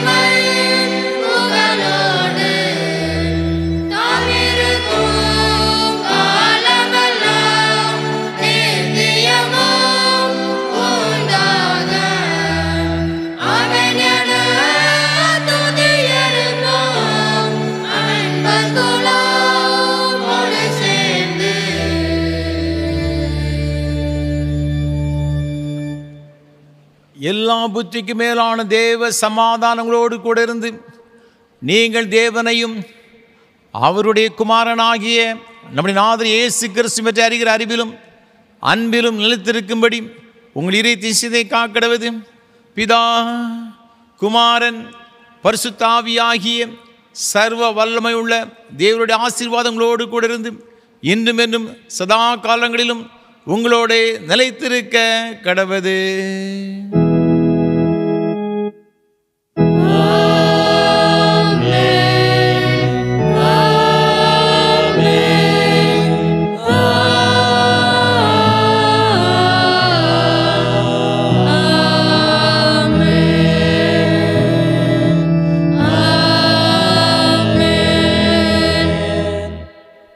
நிறைவு கீதமாக கீதம் 592 பாமாலை முடிவு கவிகள் 4 பாடுவோம். தெய்வ ஆசீர்வாதத்தோட அடியாரை அனுப்பும். கீதம் 592 பாமாலை 4.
கிருபை நிறைந்த ஆண்டவரே, இந்த ஆசீர்வாதமான ஆராதனைக்காக உமக்கு ஸ்தோத்திரம். என் ஆண்டவர் மத்தியிலே எழுந்தருளி உம்முடைய பிரசனத்தினால் எங்கள் ஒவ்வொருவர் நிறைத்தீரே. உமது ஜனங்களை நீர் ஆசீர்வதித்தீரே, உமக்கு ஸ்தோத்திரம். தொடர்ந்து ஜீவகாலமெல்லாம் எங்கள் ஆண்டவருக்கு முன்பாக சாட்சி நிறைந்த பிள்ளைகளாக வாழவும், உம்முடைய ஆசீர்வாதம் நிறைவாய் பெற்றுக்கொண்டு இந்த உலகத்திலே கர்த்தருக்கு மகிமையுள்ள சாட்சியை விளங்கவும் எங்கள் ஒவ்வொருவருக்கும் கிருபை செய்ய வேண்டும் என்று மீட்பர் இயேசு கிறிஸ்துவின் பரிசுத்த நாமத்தில் தாழ்மையோடு ஜெபிக்கிறோம் ஜீவனுள்ள நல்ல பிதாவே. ஆமென். கர்த்தரோடு இருப்பாராக, அவனது ஆவியோடு இருப்பாராக. சமாதானத்தோடு சென்று வர கடவோம். கர்த்தருடைய நாமத்தினாலே ஆமென்.